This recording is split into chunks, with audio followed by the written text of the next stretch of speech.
उनके ईमेल के माध्यम से, मैसेजेस के माध्यम से पता चल रहा है और पूरा देश, पूरी दुनिया इस ज्ञान से लाभ प्राप्त कर रहे हैं। तो ये कार्यक्रम के आज 36वें दिन हम आगे की तरफ चलते हैं। रोज इस सेशन में पूरे भारत से कुछ न कुछ लोग हमारे साथ जुड़ते हैं। आज भी हमारे साथ कुछ लोग हैं, मैं एक एक करके आपको उनका परिचय करा देता हूं, फिर कार्यक्रम को आगे की तरफ लेके चलते हैं। बिहार गोपालगंज से हमारे साथ चंद्रशेखर जी हैं। नमस्कार चंद्रशेखर जी, स्वागत है आपका। नमस्कार सर सभी को। वहीं बिहार ही में पटना से हमारे साथ जितेंद्र कुमार हैं। जितेंद्र जी, स्वागत है आपका। नमस्कार सर। आसाम सोनितपुर से हमारे साथ संजय जी हैं। संजय जी, स्वागत है आपका। सर नमस्कार सर। तो दोस्तों, पैनल में हमारे साथ आज लोग हैं, मैंने आपको उनका परिचय करवाया। अब कार्यक्रम को मैं आगे की तरफ लेके चलता हूं।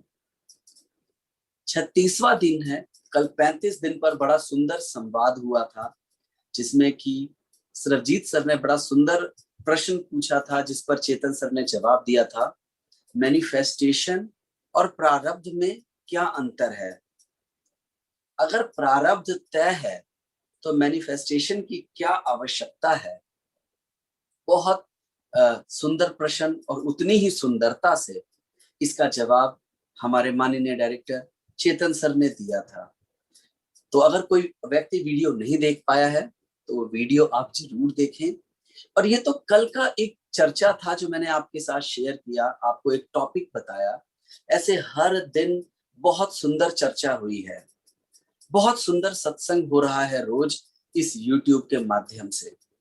तो अगर आप में से जो दोस्त अगर अभी 35 दिन का कार्यक्रम नहीं अटेंड कर पाए हैं या कोई एपिसोड आपने मिस कर दिया है, कोई बात नहीं, YouTube पर ये अवेलेबल है, आप जरूर इसे अटेंड करें।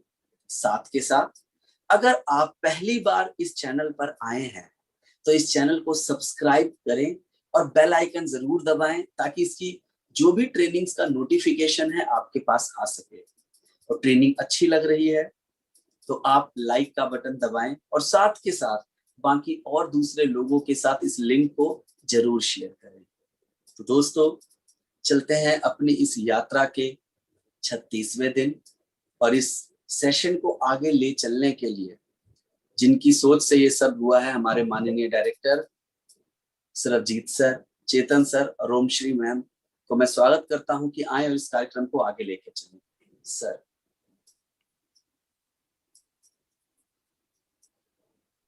आप सभी को मेरा नमस्कार।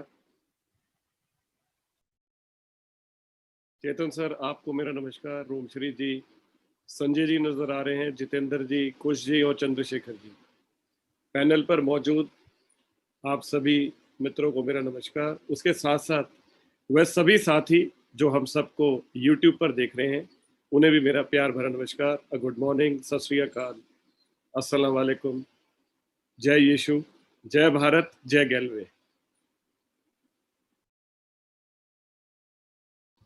सर आप म्यूट हैं चेतन सर।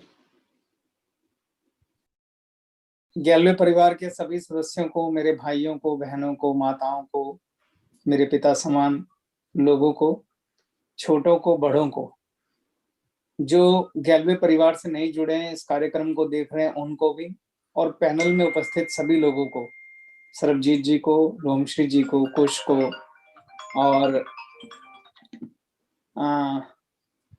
क्या कहते हैं, रोमश्री जी को, चंद्रशेखर जी को, जितेंद्र जी को और संजय जी, आप सबको मेरा हाथ जोड़कर अभिनंदन, बहुत बहुत।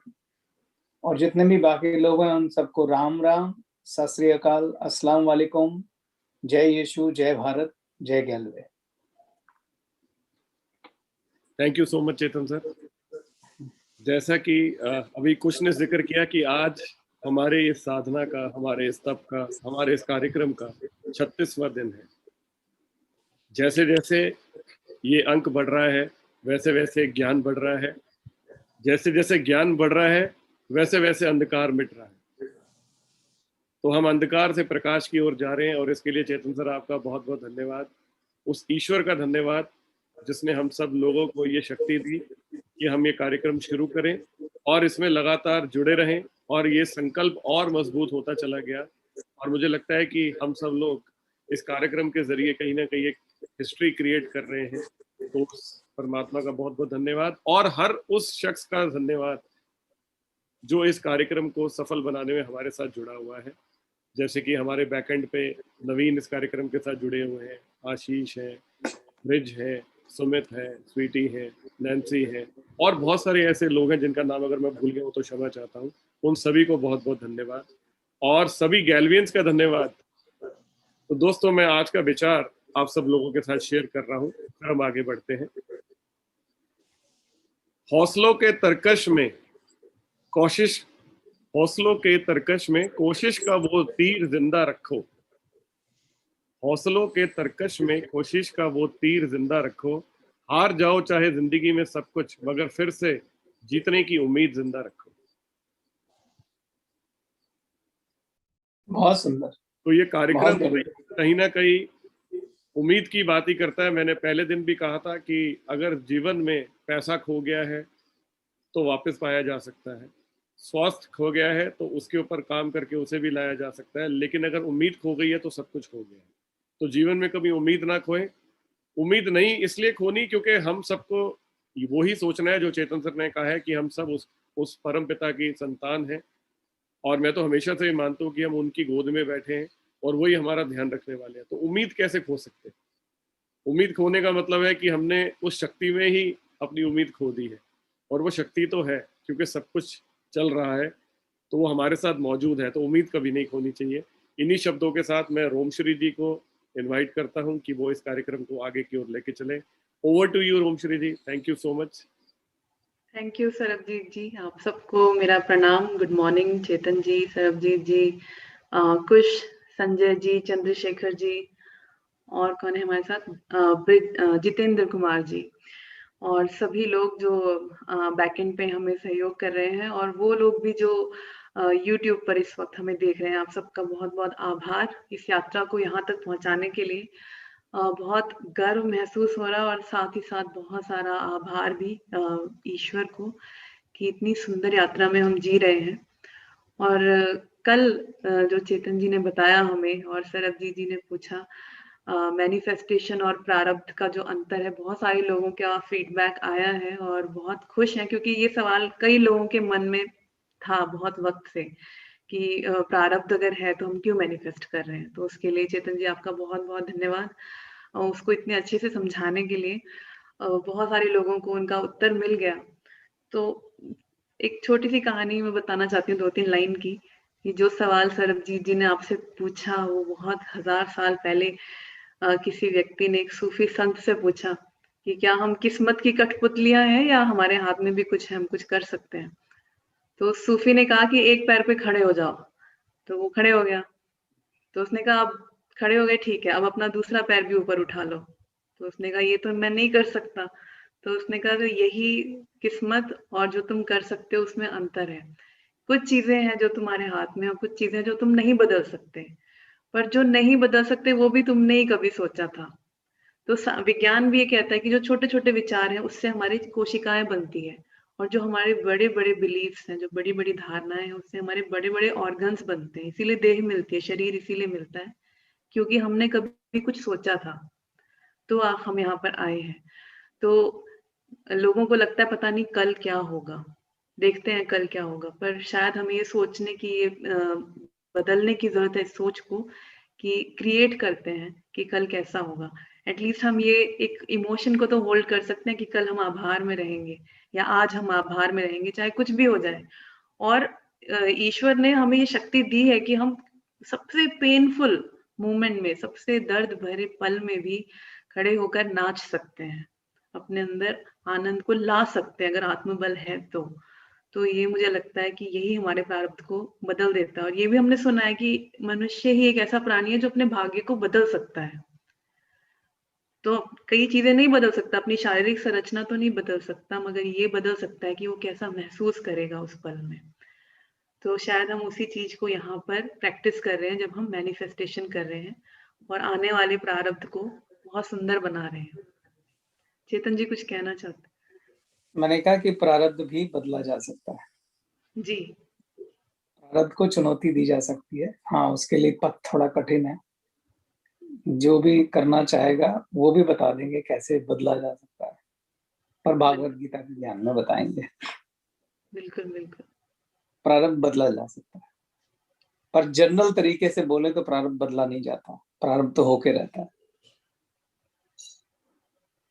जी तो जी जब कर्म करते वक्त फल की इच्छा का त्याग होता है तब जाके इसकी शुरुआत होती है, लेकिन प्रारब्ध डेफिनेटली बदला जा सकता है। बिल्कुल। ज्ञान रूपी तलवार से प्रारब्ध का वध किया जा सकता है। जी तो उसके हमें बारे में बाद इंतजार में है। विशेष तरीके से बात करेंगे। हाँ तो वो भी हमें इंतजार रहेगा, और बिल्कुल मैं भी इस चीज में बिलीव करती हूँ। हाँ, कुछ चीजें हैं जो हमें समझने में वक्त लग जाता है लाइफ में। जैसे अगर मैं अपनी बात करूं तो जब ये यात्रा मेरी अपनी पर्सनल यात्रा शुरू हुई थी स्पिरिचुअलिटी की, तो कई बार ऐसे मोमेंट आते थे, मुझे लगता था कि यार ये मेरे लिए नहीं है, या ये नॉर्मल लाइफ नहीं है, नॉर्मल लाइफ तो दूसरे लोग जी रहे हैं, ये क्या हो रहा है। तो वो वक्त लगा, और मुझे ये समझ में आया कि जो सुप्रीम डेस्टिनी या प्रारब्ध जिसे कहते हैं, आप उसे आपने ही उसे चुना है। कई बार उसे स्वीकार करने में वक्त लगता है। अब जैसे अगर मेरा सुप्रीम डेस्टिनी है कि मुझे स्पिरिचुअल बातें करनी है या लोगों की मदद करनी है, उसे छोड़कर अगर मैं किसी गांव में भाग जाऊं कि मुझे नहीं करना, मुझे किसी गांव में छुप के रहना है, तो वहां पे भी कोई ना कोई आ जाएगा जिसे शायद मेरे से कुछ मिल जाए। या मैं सॉफ्टवेयर इंजीनियर बन जाऊं तो हो सकता है कि वहां पे किसी को कोई प्रॉब्लम हो तो मुझसे बात करने आ जाए। तो वो कुछ एक सुप्रीम डेस्टिनी है, जो लाइफ पाथ है, जो आपका बदल नहीं सकता, क्योंकि वो आपने खुद चुना है, शायद आपने खुद मांगा है उसे इतनी प्रार्थनाओं से। और अपनी प्रार्थनाओं के उत्तर समझने में भी कई बार वक्त लग जाता है। पर बहुत बहुत सुंदर यात्रा है, और चेतन जी के साथ हम और समझेंगे आगे। तो मैनिफेस्ट करते हैं और अपना प्रारब्ध, और जो हम थीटा में करते हैं, आपने अगर नोटिस किया होगा उसमें हम लास्ट में कहते हैं सबसे उच्चतम और सबसे बेहतर तरीके से, in the highest and the best way, जो सिर्फ ईश्वर को पता है कि हमारे लिए क्या उचित है और क्या नहीं है। तो इसलिए कई लोग कह रहे थे कि हम सिर्फ मांगते रहते हैं, हमें कैसे पता हो हमारे लिए उचित है या नहीं उचित है। तो वो ईश्वर को पता है, अगर वो आपके लिए उचित है तो जरूर मैनिफेस्ट हो जाएगा। तो मैनिफेस्टेशन लिस्ट में जैसे आप रोज 2-3 पॉइंट ऐड करते हैं, जरूर ऐड कर लें।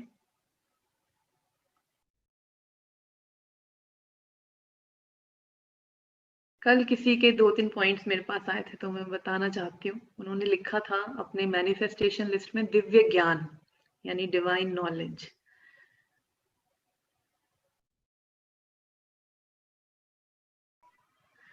और उन्होंने लिखा था ईश्वर में विश्वास। और उन्होंने लिखा है ईश्वर के बारे में ज्ञान।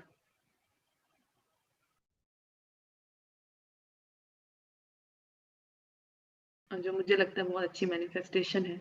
जिसको जाना नहीं उस पर विश्वास कैसे कर सकते हैं, तो जानना बहुत जरूरी है। तो ईश्वर के बारे में ज्ञान उन्होंने ये मैनिफेस्ट करने की इच्छा है उनकी। चलिए, तो आप, मुझे लगता है आज भी आपने कुछ पॉइंट्स ऐड किए होंगे। थीटा मेडिटेशन अब हम करेंगे। थीटा मेडिटेशन जो लोग पहली बार करने वाले हैं वो ये जान लें कि एक गाइडेड मेडिटेशन है। आपको मेरी आवाज सुननी है और उसको वैसा वैसा ही सोचना है। एक काल्पनिक रोड मैप है जो आपको ऊपर की ओर आपके होश को, आपकी ऊर्जाओं को खींचता है। जब आप ऊपर की ओर खींचते हैं ऊर्जाओं को तो बहुत कुछ होता है आपके मस्तिष्क में और आपके शरीर में। मस्तिष्क में आपका जो मस्तिष्क तरंगे हैं वो थीटा मस्तिष्क तरंगों में बदल जाती हैं, जो बहुत रचनात्मक है, जहां आप बहुत फोकस्ड होते हैं और बहुत रचनात्मक हो जाते हैं आपके विचार। शरीर में क्या होता है, शरीर में आपके हैप्पी हार्मोन्स क्रिएट होना शुरू करते हैं, जो आपकी इम्यूनिटी को, प्रतिरोधक क्षमता को बूस्ट करते हैं। और रोज जो लोग कर रहे हैं उन्होंने महसूस किया होगा कि उनकी हेल्थ में भी इम्प्रूवमेंट होती है और खुश रहने लगते हैं। जो अच्छे इमोशन है जैसे आभार, आनंद, एम्पथी यानी दूसरों को समझना, अंडरस्टैंडिंग, इस तरह के जो इमोशन है वो ज्यादा डेवलप होने लगते हैं। कंपैशन, करुणा, ये सारे इमोशन ज्यादा डेवलप होने लगते हैं जब आप इस मस्तिष्क तरंगों में ज्यादा से ज्यादा रहते हैं। जो लोग पहले से करते आ रहे हैं वो इस भाव के साथ, इस संकल्प के साथ करेंगे कि आज मैं और भी स्पष्ट रूप से करूं, और भी एक एक स्टेप को समझूं। और इस पूरी प्रक्रिया में जितना आप सहज रहेंगे उतना अधिक आपको महसूस होगा। जितना आप कोशिश करेंगे, स्ट्रगल करेंगे, उतना आप थीटा में नहीं जा पाएंगे। तो सहज भाव से आपको ऊपर की ओर ऊर्जाओं को खींचना है। तो कर लेते हैं। आराम से बैठ जाएं, रीढ़ की हड्डी सीधी, सिर सीधा, आंखें बंद, मगर शरीर आराम से, तनाव में ना रहे, शरीर सीधा रहे मगर आराम की अवस्था में रहे। आंखें बंद करके एक विचार या प्रार्थना उस शक्ति से जिसमें आपका यकीन है, वो आपके गुरु हो सकते हैं या कुदरत या ईश्वर, उनसे ये प्रार्थना की इस पूरी प्रक्रिया में मेरा सहयोग करें, मेरा मार्गदर्शन करें, मुझे ऊर्जा दें ताकि मैं इसे और भी अच्छे तरीके से कर पाऊं। संकल्प के साथ करें कि एक एक स्टेप को मैं पूरी तरह से महसूस कर सकूं। इस संकल्प के साथ अपने अंदर, अपने हृदय में आ जाए। आपके जो भी विचार बाहर हैं, दुनिया में हैं, विचारों में उलझे हैं, उन्हें खींचकर अपने भीतर ले आए और अपने मन से कहें थोड़ी देर के लिए अंदर ही है, शरीर के अंदर।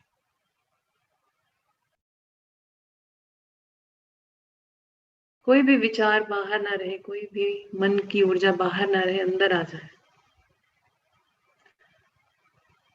अंतर्मुखी हो जाए, स्थापित कर ले हृदय में। और 3 गहरी सांसें, नाक से अंदर और मुंह से बाहर, सारी पॉजिटिव ऊर्जाएं अंदर और सारी नकारात्मक ऊर्जाएं मुंह से बाहर। सारा प्रकाश अंदर और सारा अंधकार बाहर।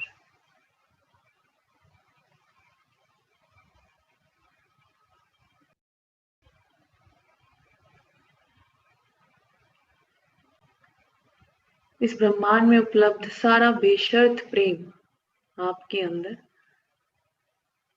और जो कुछ भी प्रेम नहीं है वो आपके सिस्टम से बाहर। और धीरे धीरे सामान्य सांसों की ओर लौट आए, नाक से ही अंदर और नाक से ही बाहर। पूरी तरह अपनी ऊर्जाओं से भरा हुआ महसूस करें अपने आप को हृदय में, और हृदय से इन ऊर्जाओं को लेकर अपने पैरों की ओर चले जाएं। पैरों के तलवों में इसे और अधिक स्पष्ट रूप से महसूस करें, इन ऊर्जाओं को, जो आपका ही मन है, आपका ही होश है। और इसे धरती में ले जाएं, धरती में प्रवेश करें। धरती के अंदर जो कुछ भी है उसे महसूस करें, चट्टानों को, पत्थरों को, पानी को, बदलते हुए तापमान को। और 10 फीट नीचे चले जाएं धरती में, और वहां से सारी पॉजिटिव ऊर्जाएं कलेक्ट करें, इकट्ठा करें। धरती माँ के प्रेम को, आशीर्वाद को, पॉजिटिविटी को इकट्ठा कर लें ऊर्जा के रूप में और अपने पैरों में ले आए। पैरों में इस वाइब्रेशन को महसूस करें और इसे पूरे शरीर में बांटते हुए ऊपर की ओर बढ़ें। पूरी रीढ़ की हड्डी से गुजरें, शरीर से गुजरें, गले के आधार पर, और गले के आधार से और ऊपर खींचें, इसे माथे पर और ऊपर खींचें अपने सिर के केंद्र बिंदु पर।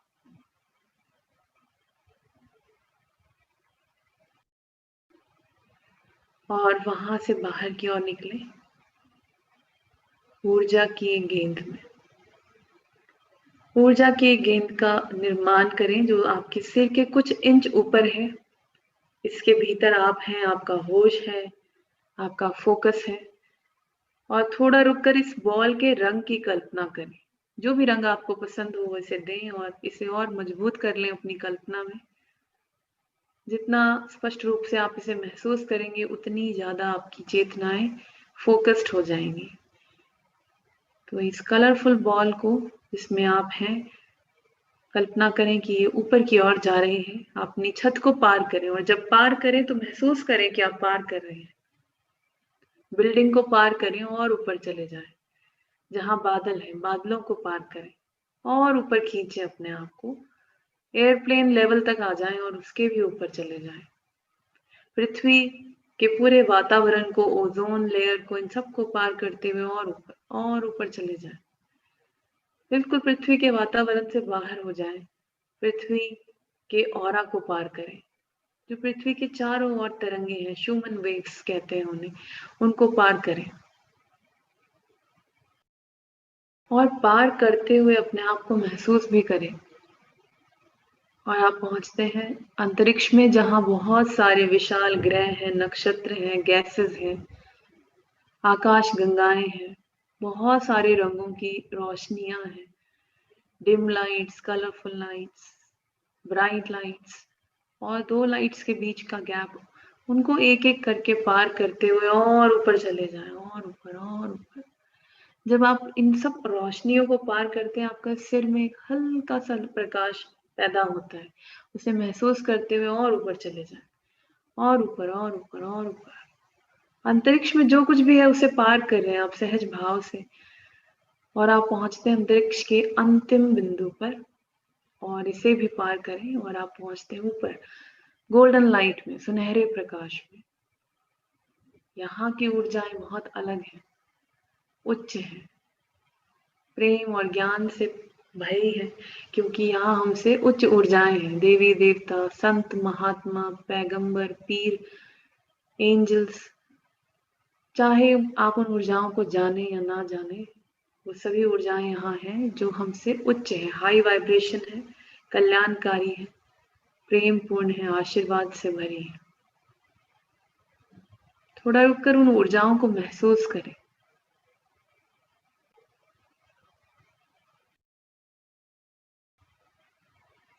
कुदरत की शक्तियां भी यहाँ हैं, उन सबको महसूस करें, उनके प्रेम को, आशीर्वाद को ग्रहण करें। मगर ऊपर की ओर एम रहे, ईश्वर की ओर, तो और ऊपर बढ़ जाए। जेली की परत में, जहाँ जेली जैसा पदार्थ है, उसमें प्रवेश करेंगे, और यहाँ पर आपकी जो बॉल ऑफ लाइट है, जो ऊर्जा की बॉल है, वो घुल जाएगी, मेल्ट हो जाएगी, और आप ऊर्जा रूप में तैरते हुए ऊपर की ओर निकल आए। अब आपके शरीर की चेतना पीछे रह गई, ऊर्जा रूप में आप ऊपर बढ़े नियमों के तल पर। नियमों के बैकग्राउंड में सिर्फ स्पेस है, एम्प्टी, खालीपन है, और यहाँ उच्च ऊर्जाएं हैं जिन्हें हम विधान कहते हैं, नियम कहते हैं, जिनसे कुदरत बंधी है और चल रही है। जैसे समय का नियम, स्थान का नियम, आकार का नियम, कर्मा का नियम, जीवन का नियम। इन सभी नियमों को आप आकारों के रूप में, चिन्ह, प्रतीक के रूप में कल्पना कर सकते हैं, क्योंकि आकार का नियम कहता है हर ऊर्जा का एक आकार है। तो इन आकारों को पार करते हुए अपनी ऊर्जाओं को ऊपर की ओर और खींचे, अपना आत्मबल प्रयोग करते हुए और ऊपर चले जाएं। अपने आप से कहें लगातार, और ऊपर और ऊपर और ऊपर और ऊपर और ऊपर चले जाएं, और आप पहुंचते हैं सबसे उच्चतम नियम पर, जो है करुणा का नियम, लॉ ऑफ कंपैशन, जिसकी कल्पना आप गुलाबी रोशनी के रूप में कर सकते हैं। इसमें प्रवेश करें, इस ऊर्जा से परिचित हो।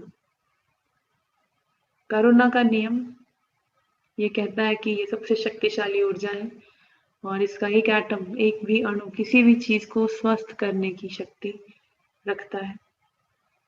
इसे अपनी सांसों के माध्यम से इनहेल करें, भर लें अपने अंदर, और आपके अंदर के हर तनाव को रिलीज कर देता है, और लाइट हो जाएंगे आप, और सहज भाव से ऊपर की ओर आपको भेज देगा, उस द्वार की ओर जो क्रिएटर के तल की ओर खुलता है, ईश्वर की तल की ओर खुलता है, जहाँ कोई आकार नहीं बचता।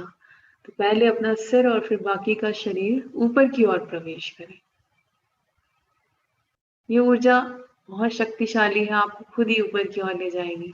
तो ईश्वर से कहें, मुझे और ऊपर ले जाएं। आज अनंत सफेद प्रकाश है, जिसका अंत नहीं है, जिसके अंदर कोई आकार नहीं है। यदि फिर भी आकार महसूस हो तो रुके ना, और ऊपर जाएं जब तक कोई विचार, आकार, ओपिनियन कुछ ना बचे। और ऊपर, ईश्वर से कहें और ऊपर, कितना ऊपर जा सकते हैं ये चेक करें और ऊपर चले जाएं।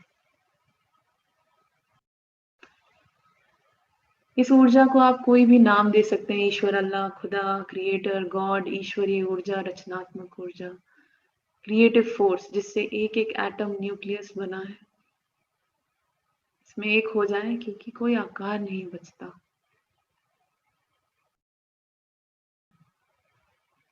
एक होने के इस भाव को से परिचित हो जाए। और यहाँ पर उन लोगों के लिए प्रार्थना करेंगे, कमांड रचेंगे जो हमारे जीवन से डायरेक्टली या इनडायरेक्टली जुड़े हैं और किसी भी प्रकार के कष्ट से गुजर रहे हैं,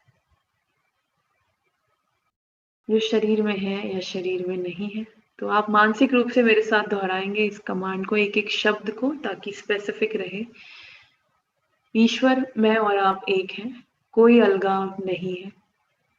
ईश्वर, ये आदेश है या ये प्रार्थना है कि जितने भी लोग मेरे जीवन से डायरेक्टली या इनडायरेक्टली जुड़े हैं, शरीर में है या शरीर में नहीं है, और किसी भी प्रकार के कष्ट से गुजर रहे हैं, उन सबको बेशर्त प्रेम की ऊर्जा भेज दें, सबसे उच्चतम और सबसे बेहतर तरीके से। धन्यवाद क्रिएटर, ये हो गया, ये हो गया, ये हो गया। क्रिएटर, मुझे दिखाओ। कल्पना करें एक बहुत बड़ी ऊर्जा की बॉल की, जो प्रतीक है आपके जीवन का और सभी लोगों का। इसमें आप मानसिक रूप से प्रवेश कर जाएं और प्रवेश करते हुए खुद को महसूस करें। प्रवेश करते ही आप भी उस बॉल का हिस्सा हैं और दृष्टा हो जाएं, महसूस करने वाला, देखने वाला। ईश्वर से लगातार बात करें, ईश्वर मुझे दिखाओ किस किस के अंदर ये प्रकाश जा रहा है, कहाँ कहाँ तक जा रहा है, कौन कौन इसे रिसीव कर रहा है। थोड़ी देर के लिए आप मेरी आवाज नहीं सुनेंगे, आपका इस पूरी प्रक्रिया को विटनेस करना, महसूस करना बहुत अधिक महत्वपूर्ण है।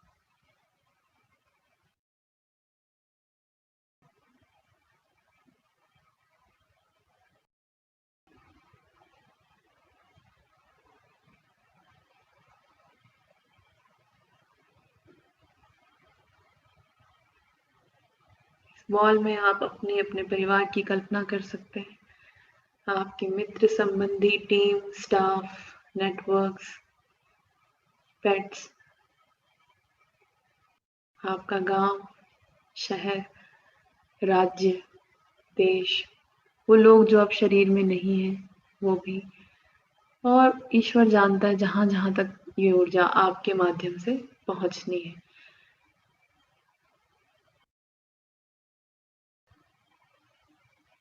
यदि कोई ज्यादा कष्ट में है तो वहां ज्यादा रुकें और ज्यादा विटनेस करें, उस प्रकाश को भरता हुआ देखें। अंत में पूरी बॉल को भर दें, ये प्रतीक है कि सबको ये प्रकाश पहुंच चुका है, और धन्यवाद के भाव से वापस आ जाएं ईश्वर के तल पर। ईश्वर का धन्यवाद दें इस कार्य को करने के लिए, और आप वहां खुद को शुद्ध कर लें।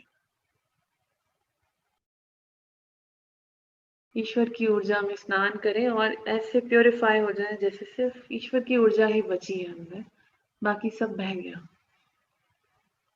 और यहाँ पर आप अपने जीवन के लिए कमांड करेंगे, क्रिएटर के साथ रचेंगे, को क्रिएट करेंगे। अपने मन को एकाग्र कर लें और मेरे साथ आप मानसिक रूप से एक एक शब्द दोहराएंगे।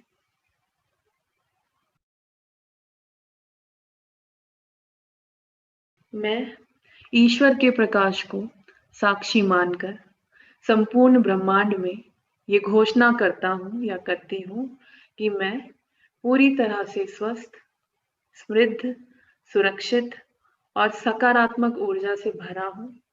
मैं जीवन में ग्लेस के साथ नित नई सफलता की ऊंचाइयों को पा रहा हूँ।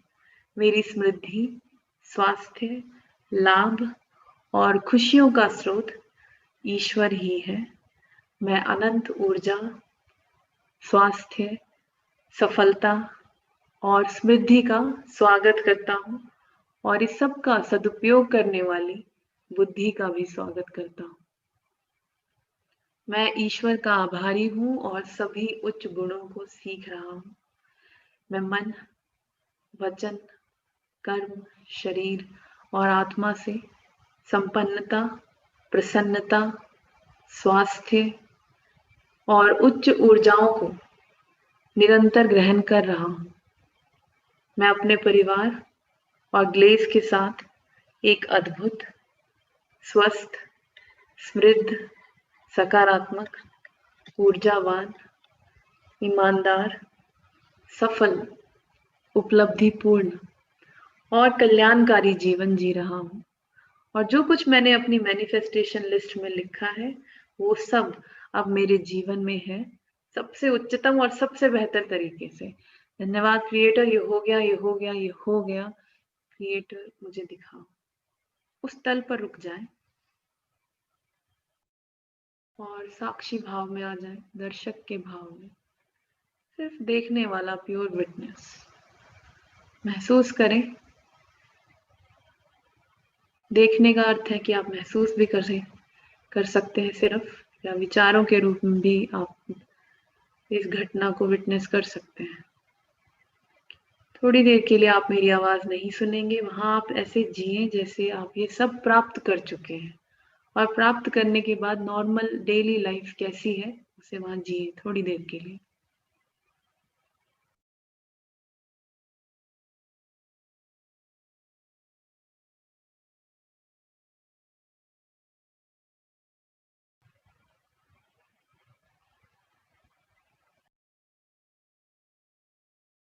ईश्वर से लगातार बात कर सकते हैं। मेरी वो लाइफ कैसी है जहां मैं अमीर हूँ, स्वस्थ हूँ, सकारात्मक ऊर्जा से भरा हूँ, कल्याणकारी हूँ।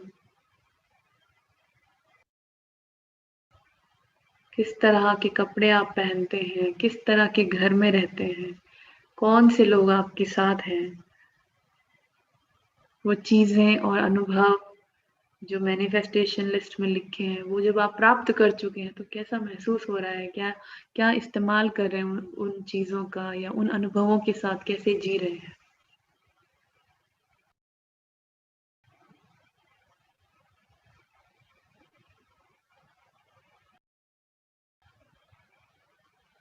और उस जीवन में ईश्वर से पूछें कि आपकी और संभावनाएं क्या है, क्या करने आए हैं, क्या उद्देश्य है। आज आप नए व्यक्ति हैं तो आ जाओ और आगे बढ़े। ईश्वर से कहें मैं तैयार हूं अपनी और संभावनाओं को जानने के लिए, तो पर्दा हटाएं और आज की मुझे मेरी 3 सबसे महत्वपूर्ण उपलब्धियां, महत्वपूर्ण संभावनाएं दिखाएं, महसूस कराएं। पहली उपलब्धि, ईश्वर मुझे दिखाओ, मैं तैयार हूं। और जैसे पर्दा हटता है ऐसे हटाकर उस दृश्य में सहज भाव से पहुंच जाएं।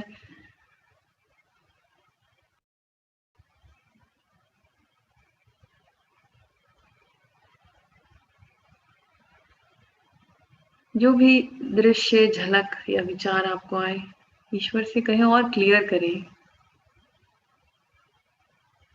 इसमें मेरी उपलब्धि क्या है।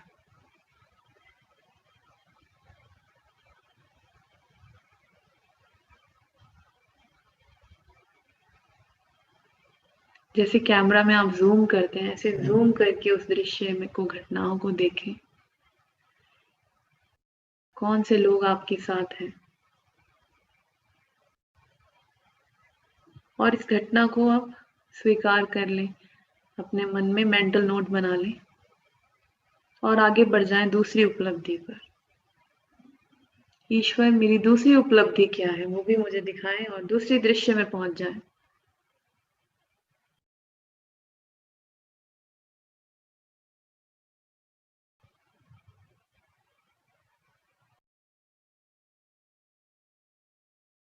लगातार ईश्वर से पूछें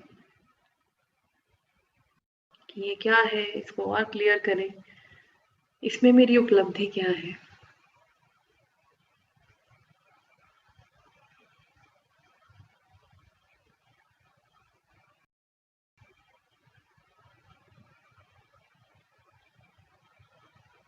इस उपलब्धि के आप अधिकारी हैं, आप डिजर्व करते हैं। उसे स्वीकार करें और तीसरी उपलब्धि में चले जाएं। ईश्वर से कहें तीसरी संभावना, तीसरी उपलब्धि क्या है वो भी मुझे बताएं, उस दृश्य में पहुंच जाएं।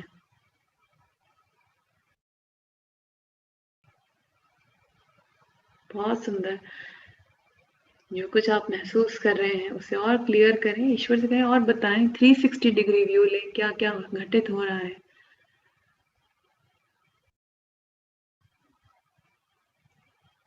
जीवन के सभी एस्पेक्ट्स में, सभी आयामों में।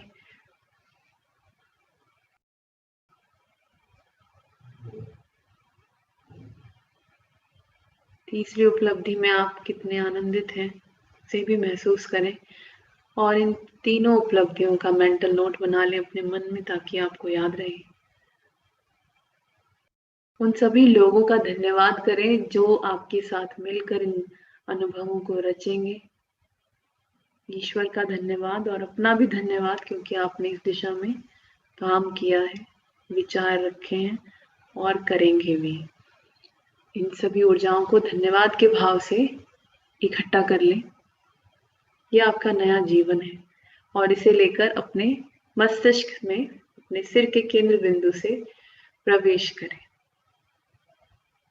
लाइट स्विच ऑन करें अपने मस्तिष्क में और महसूस करें ये नई ऊर्जाएं भर रही हैं आपके मस्तिष्क में, ब्रेन के न्यूरॉन्स में, सेल्स में, कोशिकाओं में, श्वसन तंत्र में, फेफड़ों में, हृदय में, किडनीज में, पैनक्रियाज में, हर एक ग्लैंड, हार्मोन, ब्लड, ऑक्सीजन, एक एक सेल, एक एक एटम, एक एक अणु में आपके शरीर में ये ऊर्जाएं भर रही हैं। और शरीर की अवस्था को भी महसूस करें, नोटिस करें कैसे वो एक्सेप्ट कर रहा है, स्वीकार कर रहा है, आत्मसात कर रहा है अपने अंदर इन ऊर्जाओं को। कितने आनंद से कर रहा है, कितनी तैयारी से कर रहा है, उसे भी महसूस करें और पैरों में पहुंच जाए। पैरों से धरती में प्रवेश करें, धरती माँ के अंदर उतरे, 10 फीट नीचे फिर से जाएं। बहुत जरूरी है कि आप खुद को कनेक्ट करें। जब आप धरती से जुड़ते हैं तो जो आपके लिए महत्वपूर्ण नहीं है वो रिलीज हो जाता है और जो महत्वपूर्ण है वो और मजबूत हो जाता है। तो धरती माँ का धन्यवाद दें जीवन के लिए। वहां से फिर से पॉजिटिव एनर्जीज को कलेक्ट करके वापस पैरों में आए, पूरे शरीर से गुजरे, सभी शरीर के भागों से गुजरे, सिर के मध्य बिंदु में पहुंचे। और इस बार जब आप निकलेंगे सिर के मध्य बिंदु से तो अपने शरीर के चारों ओर ऑरा में इस नए प्रकाश को भरें। महसूस करें कितना पल्सेट हो रहा है आपके अंदर, ये प्रकाश वाइब्रेट हो रहा है, आपके अंदर भी है और बाहर भी है। और ये विचार करें मेरा ऑरा सुरक्षित है, शक्तिशाली है, पॉजिटिव है, हेल्दी है और कोई भी ऊर्जा यदि इसे छुएगी तो वो भी पॉजिटिव ऊर्जा में बदल जाएगी। उन सभी शक्तियों का धन्यवाद जिनकी वजह से आज हम सब यहाँ पर हैं। ईश्वर का धन्यवाद, थैंक यू क्रिएटर। और धीरे धीरे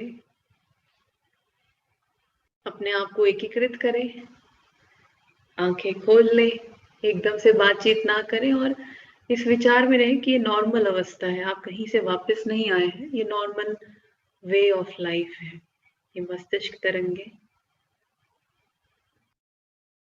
नॉर्मल है। जब आप आंखें खोले तो भी आप ईश्वर से जुड़े हैं, हर वक्त ईश्वर से जुड़े हैं और इस आनंद से भरी हुई ब्रेन वेव्स में है, मस्तिष्क तरंगों में। थोड़ी देर के लिए एकदम से बातचीत नहीं करते हैं हम, पानी पी लें ताकि आप ने जो भी अभी रचा वो आपके भौतिक शरीर में, सेल्स में रिकॉर्ड हो जाए। तो जब थीटा तरंगे होते तो ऐसा लगता है जो आपका ब्रेन है थोड़ा सा स्लीपी स्लीपी लगता है, तो कोई बात नहीं। इस अवस्था में ही हम जब छोटे बच्चे होते हैं तो बहुत कुछ सीख जाते हैं। बच्चे सभी इसी अवस्था में रहते हैं, थीटा ब्रेन में, इसीलिए जल्दी जल्दी जीवन को इस ग्रह पर, प्लैनेट पर सीख जाते हैं कैसे जीना है। तो ऐसे ही हम भी नई चीजें सीख सकते हैं इस अवस्था के बाद। तो मुझे उम्मीद है और भी अच्छा हुआ है। आज आप लोगों का एक्सपीरियंस। तो जो लोग पैनल में जरूर शेयर करें आपका क्या रहा। कौन बताना चाहेगा? जितेंद्र जी, हाँ जी बताइए। नमस्कार मैम। अपने सभी फाउंडर डायरेक्टर और अपनी कंपनी के जितने सारे डायरेक्टर सभी को मैं चरण स्पर्श करता हूँ। और सबसे पहले मैं वो अपलाइन को धन्यवाद देना चाहता हूँ जिनके माध्यम से हमें इस पैनल में आने का मौका मिला। और उससे मतलब सबसे ज्यादा खुशी इस बात की है कि आज हमें इस पैनल में आने का मौका तो मिला ही मिला, लेकिन यूट्यूब पे आज हम तीसरे बार आए हैं। इसके लिए उस अपलाइन को धन्यवाद करता हूँ जिन्होंने हमें यहाँ पे आने का मौका दिए हैं। साथ ही साथ आज मैं अनुभव अपना शेयर करना चाहूंगा मैडम कि आज ये जो लाइफ चेंजिंग जो ट्रेनिंग चल रहा है, हम डे 1 से ही इस ट्रेनिंग को अटेंड कर रहे हैं। और डे 1 से ट्रेनिंग जो अटेंड कर रहे हैं, तो ट्रेनिंग से पहले जो मेरा जो स्थिति था, मेरा जो हालात था, मतलब मेरे कंपनी में मेरे एक अपलाइन आइडियल और उन्हें गुरु समान मानते थे, पिता समान मानते थे, जो आज अभी नहीं है हम लोग के बीच में। तो बहुत ही काफी अंदर से डर चुके थे, काफी अंदर से काफी मतलब एक कोरोना जो बीमारी आया इसकी वजह से भी काफी डरे हुए थे कि जब फील्ड में कभी जाते थे फील्ड में काम करने के लिए तो काफी डर होता था अंदर से, और डर करके फील्ड में काम करते थे। लेकिन जब से लाइफ चेंजिंग जब ट्रेनिंग जब स्टार्ट हुआ है, लाइफ चेंजिंग जैसे ही ट्रेनिंग जब लेना चालू किए तो मेरे अंदर काफी चेंजिंग आया, काफी बदलाव आया है। और फील्डिंग अब करते हमेशा, पहले भी करते थे आज भी करते हैं, लेकिन पहले से और ज्यादा बेहतर करते हैं। और मेरे अंदर कोई भी डर किसी प्रकार का मतलब भय नहीं होता है कि हाँ अगर हम बाहर में जाएंगे ट्रेन में सफर करेंगे तो क्या होगा नहीं होगा, मतलब किसी प्रकार का मन में कोई निगेटिव भावना, कोई निगेटिव विचार वो कुछ भी नहीं आता है। और साथ ही साथ इस कंपनी का जो आज जो ट्रेनिंग चल रहा है, इस ट्रेनिंग के दौरान हम सभी लोग के जो डायरेक्टर हैं मिस्टर चेतन सर, उनको धन्यवाद फिर से करना चाहूंगा क्योंकि सर का एक कहानी हमें बहुत अच्छा लगा था। कहानी तो हर कहानी अच्छा लगा था, लेकिन सर ने कहानी बताया थे राजा का, जो वो मतलब वो अपने प्रजा से हार जाते हैं और वो जंगल में जाते हैं तो वहां पे एक बताते हैं औंठी उनको मिलता है, उसमें जो लिखा हुआ रहता है कि हे राजन ये वक्त नहीं रहेगा। और ये बातें हमें दिल को छू गया और ये बातें बहुत ही अच्छा लगा हमें। और ये बिल्कुल हम मानते इस बात को कि सही में इंसान का हमेशा एक जैसा वक्त नहीं होता है। तो ये बातें बहुत ही अच्छा लगा। और साथ ही साथ ये जो ट्रेनिंग लाइफ चेंजिंग जो ट्रेनिंग चल रहा है, जो रोमश्री मैम आपको भी धन्यवाद, और इस कंपनी के जो mister Sarjit sir, Sanjeev Chhibar sir और मिस्टर चेतन सर, और साथ ही साथ उस सर को भी मैं अपने दिल से धन्यवाद करता हूँ। और इसके साथ साथ मैं अपने अपलाइन इंडियन सिंडिकेट मिस्टर आलोक सर को भी मैं बहुत बहुत धन्यवाद करता हूँ, इनकी वजह से आज मैं यहाँ पे पहुंचा हूँ। और आज जो भी कुछ मैं बोल रहा हूँ आज सब उन्हीं का देन है, जो आज इतने अच्छी तरीके से मैं बात कर पा रहा हूँ। क्योंकि जब ये सेशन स्टार्ट होने से पहले लग रहा था कि पता ना मैं क्या बात कर पाऊंगा, क्या बोल पाऊंगा कि नहीं बोल पाऊंगा, लेकिन ये सब ईश्वर का देन है और इस लाइफ चेंजिंग का ट्रेनिंग का देन है कि इतने अच्छे तरीके से बात कर पा रहे हैं। और हम हर दिन यहाँ पे जो मेडिटेशन होता है, जो 3 उपलब्धि के बारे में जब बात किया जाता है, तो 3 उपलब्धि जो होता है उसको बारे में अगर बात किया जाए तो हर दिन हम कुछ न कुछ देखा करते हैं। लेकिन उसमें से कुछ ऐसा उपलब्धि है जो हर दिन एक उपलब्धि जो होता है हमें बार-बार हर दिन वो आता है। तो हम सबसे पहले जो हमें 3 उपलब्धि के बारे में बताने से पहले हम पहले का 2-3 पॉइंट बताना चाहेंगे जो हमेशा हमें बार-बार प्रेरित करती है, जो हर दिन हम देखते हैं। जैसे में हम हमेशा देखते हैं कि अपने जो कंपनी है, जो ग्लेज कंपनी, इसका एक बहुत बड़ा, बहुत ही शानदार का इसका मॉल है। और ये मॉल कहाँ पे हमें पता नहीं है। और उस मॉल में यानी कि बाहर जो भी हम सामान जो खरीदते थे, हर वो चीज़ हमें वहाँ उस मॉल में मिल रहा है, जो हमें बाहर से कोई चीज़ खरीदने की आवश्यकता नहीं है, ज़रूरत नहीं है। और मैं खुद और मेरे ऊपर के अपलाइन और साथ ही साथ कुछ सर हैं और यहाँ पे जितने सारे मेरे डाउनलाइन हैं, सभी लोग वहाँ पे जा कर के खरीदारी कर रहे हैं, मार्केटिंग कर रहे हैं। और हमें वो चीज़ बहुत अच्छा लग रहा है कि हमारा कंपनी का एक बहुत बड़ा शानदार का मॉल है और जो हमें बाहर से कोई भी चीज़ खरीदने की ज़रूरत नहीं है। तो हमें अपने आप से मतलब शब्दों से वर्णन नहीं कर सकते कि इतना खुशी मिल रहा था जब वो देख रहे थे तो महसूस कर रहे थे तो। और इसके साथ साथ एक चीज और हम महसूस किए वहां पे कि जो हमारे जो राजू सर है, जिनके बारे में लगता था कि वो आज हम लोग के बीच में नहीं है, लेकिन जब वहां पे हम जाकर देखे वहां पे, तो जाके हमें पता चला कि राजू सर हमेशा बोलते हैं कि हम तुम्हारे साथ हैं, तुम टेंशन मत लो, तुम दुखी मत हो, हम तुम्हारे साथ हैं, तुम मन लगा के काम करो, जरूर तुम लाइफ में आगे बढ़ोगे, सक्सेस होगो। तो ये चीज बहुत ही अच्छा लगा। और एक चीज और बताना चाहेंगे कि वहां पे हम देखें कि लोगों को हमेशा हम दान करने का काम करें, हमेशा लोगों को मदद करने का काम करें, लोगों को सपोर्ट करें। लोग जो जो गरीब व्यक्ति हैं, जिनके घर में मतलब पढ़ने लिखने के लिए बच्चे हैं, चाहे जिनके घर में अगर बहन हो चाहे बेटियां हो, उनको मतलब काफी हम अपने तरफ से हेल्प कर पा रहे हैं। ये चीज ना हमें बार बार प्रेरित करता है, जो बार बार देखते हैं। लेकिन आज के बारे में अगर बात करें, आज जो मैंने 3 चीज जो जाकर के वहां पे उपलब्धि को देखे, सबसे पहला मेरा उपलब्धि वहां पे कि मैंने देखा कि मेरे अंडर में लगभग 100 से भी प्लस गैलोस्कोप चल रहा है, क्योंकि मैं खुद गैलोस्कोप का इंचार्ज हूँ। पटना में एके इंटरप्राइजेज मेरा गैलोस्कोप का नाम है। तो मैं खुद देख रहा हूँ कि अपने आप को कि 100 से प्लस गैलोस्कोप का इंचार्ज हूँ। हर जगह पे मेरा जो है शानदार का टीम बना हुआ है, हर जगह पे मैं टीम में मीटिंग ट्रेनिंग देने जा रहा हूँ, और डे बाय डे अलग अलग दिन के अनुसार क्या कर रहा हूँ कि अलग अलग ड्रेसेस पहन के जा रहा हूँ, क्योंकि हमें कपड़ा पहनने का बहुत शौक है, वो कि अच्छा अच्छा कपड़ा पहने। तो ये बहुत ही अच्छा लग रहा था। और दूसरा चीज मैंने देखा कि मैंने अपने मम्मी पापा के लिए गाँव में एक शानदार का घर बनाया हूँ, जो खेत है, घर के सामने बीच में घर बना हुआ है, चारों तरफ से बगीचा लगा हुआ है। और मतलब घर के सामने जो है अपना 2-2 फोर व्हीलर लगा हुआ है, घर के पीछे जो है बगान लगाए हुए अमरूद का, नींबू का, केला का। तो बहुत ही अच्छा लग रहा है कि मैंने अपने मम्मी पापा के लिए एक शानदार का घर बनवाया, क्योंकि ये बार बार हम सोचा करते हैं। और एक चीज मैंने सबसे खास चीज देखा कि इस कंपनी में हम एक दिल्ली फंक्शन हो रहा है, वहां पे दिल्ली में हम चेतन सर के हाथों से ट्रॉफी ले रहे हैं, मान सम्मान हो रहा है हमें। और ये पता नहीं है कि कहाँ पे हम पार्टी कर रहे हैं, सर के साथ चाय समोसा का पार्टी कर रहे हैं, क्योंकि सर ने 2020 में अक्टूबर महीना में एक ऑफर छोड़े थे, जो उसको बताए थे कि जो इस ऑफर को अचीव करेगा तो मेरे साथ उसको पार्टी होगा चाय समोसा का, और साथ ही साथ हम उसको स्टेज पे उसको मान सम्मान करेंगे, उसको ट्रॉफी देंगे। तो ये चीज बार बार सोचा करते हैं जब अचीव किए थे कि कब होगा कब होगा। ये चीज बार बार हमें मन में आता है, और ये चीज बार बार प्रेरित करता है।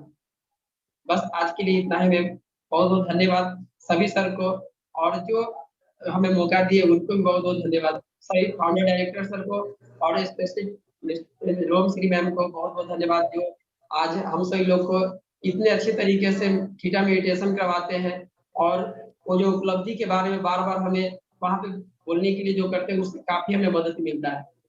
Thank you. बहुत सुंदर जितेंद्र, बहुत बहुत सुंदर। तुम्हारी बातों में बड़ी सरलता है, और उस सरलता में तुम्हारी एक मैनिफेस्टेशन ये है कि हम समोसा पार्टी करेंगे तो हम जरूर करेंगे, और जिस तरह की ऑर्गेनाइजेशन का तुमने ख्वाब देखा है वो जरूर पूरा होगा। तुम्हारी सोच, तुम्हारी बातें, तुम्हारे ख्वाब जितने ईमानदार और सच्चे हैं उन्हें पूरा होने से कोई नहीं रोक सकता। तो तुम्हारी मैनिफेस्टेशन जरूर पूरी होगी। ग्लेज ना केवल भारत में, पूरे विश्व में एक चमकता सूरज होगा। और ग्लेज खाली लोगों को पैसा कमाना नहीं सिखाएगी, लोगों को जीना सिखाएगी। लोगों को खाली पैसा नहीं देगी, लोगों को सुख देगी, खुशियां देगी, एक खुशनुमा जीवन देगी। ऐसा जरूर होगा, 100% होगा। और हमारे बाद भी ग्लेज रहेगी, हमारे बच्चों के लिए ग्लेज एक संस्कार बनेगी। ऐसी मैनिफेस्टेशन हम सब कर रहे हैं, और ऐसा जरूर होगा। Thank you sir.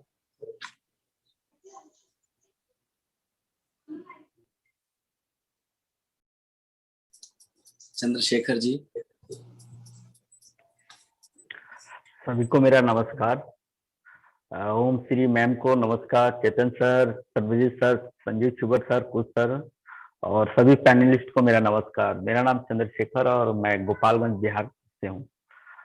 सर मैं डे 1 से ही लाइफ चेंजिंग प्रोग्राम को ले रहा हूँ, और मुझे इसके पहले यानी ये सारी चीजें नहीं मालूम थी कि चेतन और चेतन मन क्या होता है, क्योंकि कोविड के वजह से बहुत सारे डिस्टरबेंस आ चुके थे हम सबों के बीच, एक डर सा लगा हुआ था।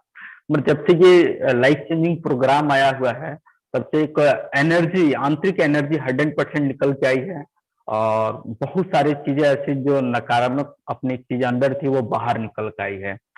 और लगातार मैं इस थीटा के माध्यम से इसको अटेंड कर रहा हूँ। और आज लाइव ओम श्री मैम का धन्यवाद करूंगा मैं, क्योंकि आज उन्होंने एक एक गाइड किया और वो चीज मुझे मिला। 3 उपलब्धि, पहला उपलब्धि मुझे ये मिला कि मैं एक बहुत बड़े एनजीओ का ऑर्गेनाइज कर रहा हूँ अपने मित्रों के साथ, और गरीब तबके की बेटी बहनों की शादी विवाह करवा रहा हूँ, और उसमें बच्चों को भी एजुकेशन का डेवलपमेंट एनजीओ के माध्यम से मैं करवा रहा हूँ।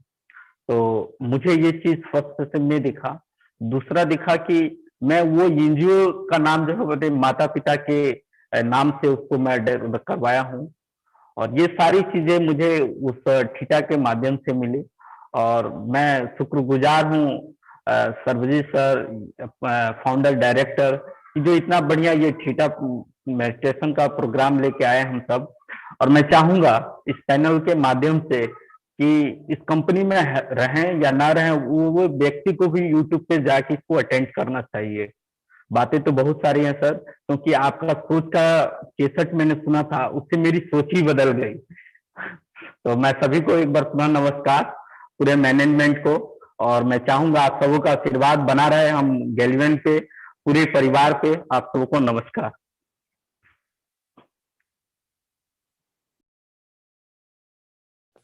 Thank you very much Chandrashekhar ji, आपके इतने प्यारे शब्दों के लिए, आपकी शुभ सोच के लिए। और ये जो कार्यक्रम चल रहा है, डेफिनेटली इसका संकल्प जो है सरबजीत जी, रोमश्री और हमारी सरबजीत जी की पत्नी है इशप्रीत कौर जी, वो भी बड़ी अच्छी इंसान है, हमेशा भला चाहती हैं लोगों का। तो हमारे सरबजीत जी बड़े पवित्र आत्मा हैं जो हमेशा सबका भला करने की सोचते रहते हैं। रोमश्री जी बड़ी पवित्र आत्मा है, और कुछ भी हमारा श्रवण कुमार है। तो ये इन सबके संकल्प से कार्यक्रम हो रहा है, और आप जैसे बहुत सारी अच्छी आत्माएं हैं जिनके संकल्प से कार्यक्रम हो रहा है। तो ये बहुत सारे लोगों का संकल्प है कार्यक्रम, और उसी मतलब मैं तो बिल्कुल बिना उसके कह सकता हूँ कि ये विधाता का षड्यंत्र है, बहुत सुंदर षड्यंत्र है। और इस कार्यक्रम से जितने भी लोग जुड़े हुए हैं, मैं बिल्कुल कॉन्फिडेंस के साथ कह सकता हूँ, आप चाहे चेक कर लीजिएगा, जिसको लगता है कि इसको आजमाना है तो आजमा लीजिए। या तो आपने सबने कुछ अच्छे कर्म करे हैं, आप सब अच्छी सोच वाले हैं, जिसमें शायद आप माता पिता के भक्त हैं, या कोई और सेवा कर रहे हैं, परिवार की सेवा कर रहे हैं, यानी कुछ ना कुछ शुभता आपके घर में है, या आपके माता पिता ने बहुत पूजा पाठ की है, तो उसका ये कर्म फल है कि हम सब इस कार्यक्रम में एक साथ सम्मिलित हैं।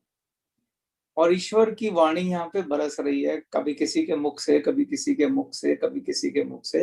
ये कार्यक्रम बिना किसी तैयारी के होता है, इसके लिए कोई प्रिपरेशन नहीं की जाती, जो मन में आता है बस हम बात करते हैं। तो ये मन में आता क्या है, वो ईश्वर ही मन में लेके आता है। तो बहुत सुंदर कार्यक्रम चल रहा है। तो नमन सरबजीत जी आपको, रोमश्री जी आपको, और हमारी यशप्रीत भाभी को भी, जिनकी वजह से कार्यक्रम शुरू हुआ है। बहुत सुंदर। Thank you Chandrashekhar ji. Chetan sir, thank you आपका इन शब्दों के लिए। मैं थोड़ी देर पहले अभी ईश्वर का इस बात के लिए भी धन्यवाद दे रहा था कि इस कार्यक्रम में 40 दिन पैनल पर रहना भी अपने आप में एक सौभाग्य है। हाँ। तो मैं अपने बारे में भी सोच रहा था, आपके बारे में भी, रोमश्री जी के बारे में, कुश के बारे में, खासकर हम 4 वो लोग हैं जो डे 1 से लेकर आज तक इस कार्यक्रम में बने हुए हैं, पैनल पर हैं। तो मैं यही सोच रहा था कि ईश्वर का इतना धन्यवाद है कि लोग, बड़े सारे लोग हैं जिनके मन में ये बात है, और वो बोल भी रहे हैं कि कुछ ऐसा हो जाता कि काश हम रोज पैनल पे रह पाते। तो हम वो चूजन वन है जो है लोगों के बीच में है, इस वाइब्रेशन को फील करते हैं। We are so blessed. और ईश्वर का जितना धन्यवाद किया जाए उतना कम है कि उन्होंने इस कार्यक्रम में आपका सहयोग मिला, क्योंकि हम सब लोग जानते हैं कि आप कितने ज्यादा बिजी रहते हैं, और कामों में व्यस्त रहते हैं, क्योंकि आपके सिर पर भी बहुत बड़ी जिम्मेदारी है और आप दिन रात लगे रहते हैं देश को आगे ले जाने के लिए। लेकिन इतना सब कुछ करने के बाद रोज 1.5-2 घंटे का समय निकालना अपने समय में से और इस कार्यक्रम में जुड़ना और लोगों को अपना ज्ञान शेयर करना, इसके लिए आपका कोटि कोटि धन्यवाद sir. Thank you sir, thank you. इस पे मैं कुछ कहना चाहता हूँ सरबजीत जी। मैं ये कहना चाहता हूँ कि मैं ये जो हम कर रहे हैं ये मुख्य काम है, बाकी चीजों के लिए हमें समय निकालना, क्योंकि किसी भी चीज का, किसी भी आपकी कल्पना का, शुभ कल्पना का, शुभ विचार का निर्माण सबसे पहले आपकी सोच में होता है। तो ये कार्यक्रम हमारी सद्बुद्धि का निर्माण कर रहा है, हमारे सपनों का निर्माण कर रहा है, हमारी मैनिफेस्टेशन का निर्माण कर रहा है, हमारे शुभ विचारों का निर्माण कर रहा है। और वही शुभ विचार कल भविष्य में बदलने वाले हैं, और वो भविष्य जो है उसके लिए हमें काम करना है। तो काम करना है, लेकिन पहले उस काम जो हम भविष्य में चाहते हैं उनके लिए शुभ विचार तो दे दें, शुभ मैनिफेस्टेशन तो कर लें। तो ये मुख्य काम है। इस काम के होने के बाद इन विचारों का पीछा करके हमें उसको फलित करना है। तो ऐसा इस काम से ज्यादा महत्वपूर्ण कुछ है नहीं। सबसे पहले यही होना चाहिए, बाकी कामों के लिए समय निकालना पड़ेगा, इसको नहीं छोड़ना है। तो मेरा तो यही संदेश है कि सभी लोग इस अपने जीवन का इसे हिस्सा बना लें। दिन की शुरुआत शुभ विचारों से, मेडिटेशन के साथ करें और उसके बाद मेहनत करें पूरा दिन। देखिए कितना सुंदर आपका भविष्य का प्रारब्ध तैयार होगा। बिल्कुल सही कहा आपने सर। तो जो भी लोग देख रहे हैं, मैं उन्हें कहूंगा जो हमारे साथ पहले दिन से जुड़े हुए हैं इस कार्यक्रम से, कि वो रास्ता तो बन चुका है जिस पे हम चल रहे हैं, वो पगडंडी तैयार हो चुकी है। अब आपको आदत भी पड़ चुकी है। अब आप जानते हैं कि सुबह के 10 बजे क्या करना है। अब आप अपनी सब चीजों को प्लान कर चुके हैं। अब आपके दिनचर्या का ये हिस्सा बन चुका है, तो इसे छोड़े नहीं। अगर हम 40 दिन के बाद इस कार्यक्रम को YouTube पे लाइव नहीं भी कर रहे हैं, तो YouTube के ऊपर ये सारे कार्यक्रम मौजूद हैं। रैंडमली जाकर आप क्लिक करेंगे। मैंने पहले भी कहा था चेतन सर, मैं आज फिर कह रहा हूँ कि आपके मन में कोई भी सवाल चल रहा हो, मैंने ये टेस्ट करके देखा है, कोई सवाल चल रहा हो जहाँ आपको लग रहा हो कि आपको उसका जवाब चाहिए, आप YouTube पे जाएं, सारी ये ट्रेनिंग मौजूद है। और आप हैरान हो जाएंगे, जैसे आदमी लॉटरी उठाता है, आप कोई भी क्लिक कर लीजिए किसी भी प्रोग्राम के ऊपर, और जब वो प्रोग्राम चलेगा आपको उस सवाल का जवाब उस कार्यक्रम में मिल जाएगा। ये मेरा आपसे 100% वादा है इस बात, क्योंकि ये मेरे साथ हुआ है। तो आप जिस रास्ते पे चल रहे हैं, आपने वो समय निकाल लिया है, और ईश्वर का ये षड्यंत्र बना रहे और हम लोग इस रास्ते पे चलते रहे, यही मेरी कामना है। अब बारी है संजय जी की। संजय जी, आप शेयर करें अपने एक्सपीरियंस। सर नमस्कार। सर नमस्कार। सबसे पहले हम लोग आदरणीय director sir mister Chetan sir को नमस्कार, सर्वजीत सिंह सर को भी नमस्कार, उस सर को नमस्कार, रोम श्री मैम को भी नमस्कार, और बाकी जितना भी लोग पैनल में जुड़े हुए उन सभी साथी को नमस्कार, और बाकी पूरा भारत से जो आज इस सेशन को देख रहे वो सभी साथी को भी मेरे तरफ से नमस्कार। तो सर सबसे पहले मैं उन सर को धन्यवाद देना चाहूँगा, क्योंकि जिसका वजह से आज मुझे इसमें का मौका मिला। रॉयल प्रेसिडेंट सर को थैंक्स कहना चाहूँगा, क्योंकि उसका वजह से आज, उसका सपोर्ट का वजह से मुझे इस पैनलिस्ट में आने का मौका मिला सर। तो सर, तो ये मेडिटेशन करते हुए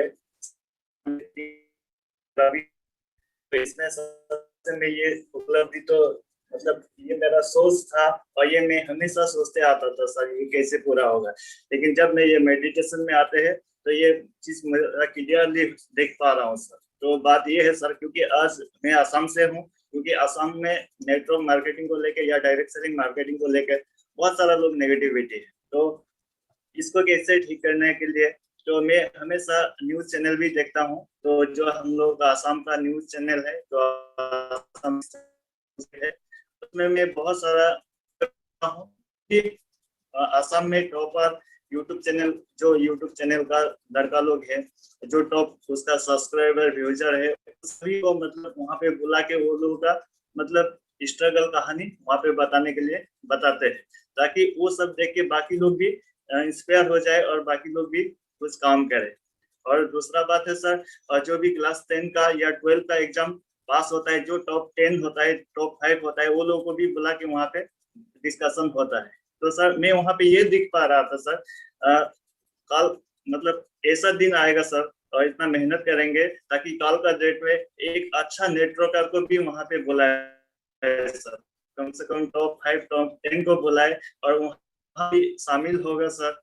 और वहाँ पे ये चीज देख रहा था, क्योंकि सभी लोग अपना डायरेक्ट सेलिंग को बारे में बताए और डायरेक्ट सेलिंग मार्केटिंग के बारे में बताए तो लोग सीखे। तो ये सिखाने के बाद सर, जितना भी मेरा डाउनलाइन है, जितना भी बिजनेस पार्टनर है, वो लोगों को और हेल्प मिले सर, और हेल्प मिले और टीम आसानी से ग्रोथ हो जाए सर। तो सर ये मैंने उपलब्धि मतलब देखा है सर। और दूसरा है सर, मैं पहले से लोगों को बहुत हेल्प करने के लिए अच्छा लगता था सर, लेकिन उतना हेल्प भी कर नहीं सकता है। लेकिन जो भी मैंने आज विलेज में आने के बाद आज कम से कम 4-5 लोगों को मैंने हेल्प किया है सर। और जब हेल्प करते हैं, हेल्प करने के बाद उसका जब चेहरे में खुशी दिखता है सर, वो मुझे बहुत अच्छा लगता है सर, बहुत अच्छा महसूस होता है सर। ताकि लोग दुनिया में बहुत पैसा कमाता है लेकिन वो खुश नहीं मिलता होगा सर, जब हेल्प करने के बाद उसके चेहरे में जो खुशी दिखता है सर, वो देख के बहुत अच्छा लगता है सर। और मैं यही सोच रहा था सर, आगे बहुत जाके सक्सेस कामयाब होने के बाद लोगों के अंदर इतना खुशी दे रहा था सर, हर लोग मुझे प्यार कर रहे थे सर।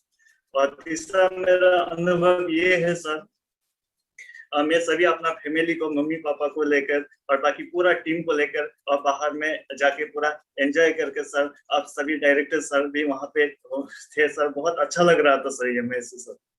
सर बस मेरा यही उपलब्धि है सर, बाकी थैंक यू सर।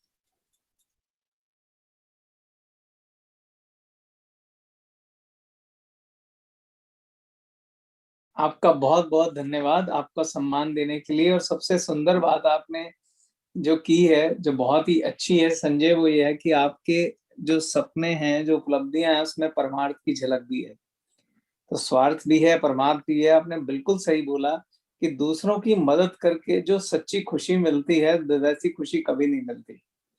तो मेरी ईश्वर से प्रार्थना है कि वो आपको आपके सारे सपने, सारी शुभ मैनिफेस्टेशन पूरी करे। Thank you.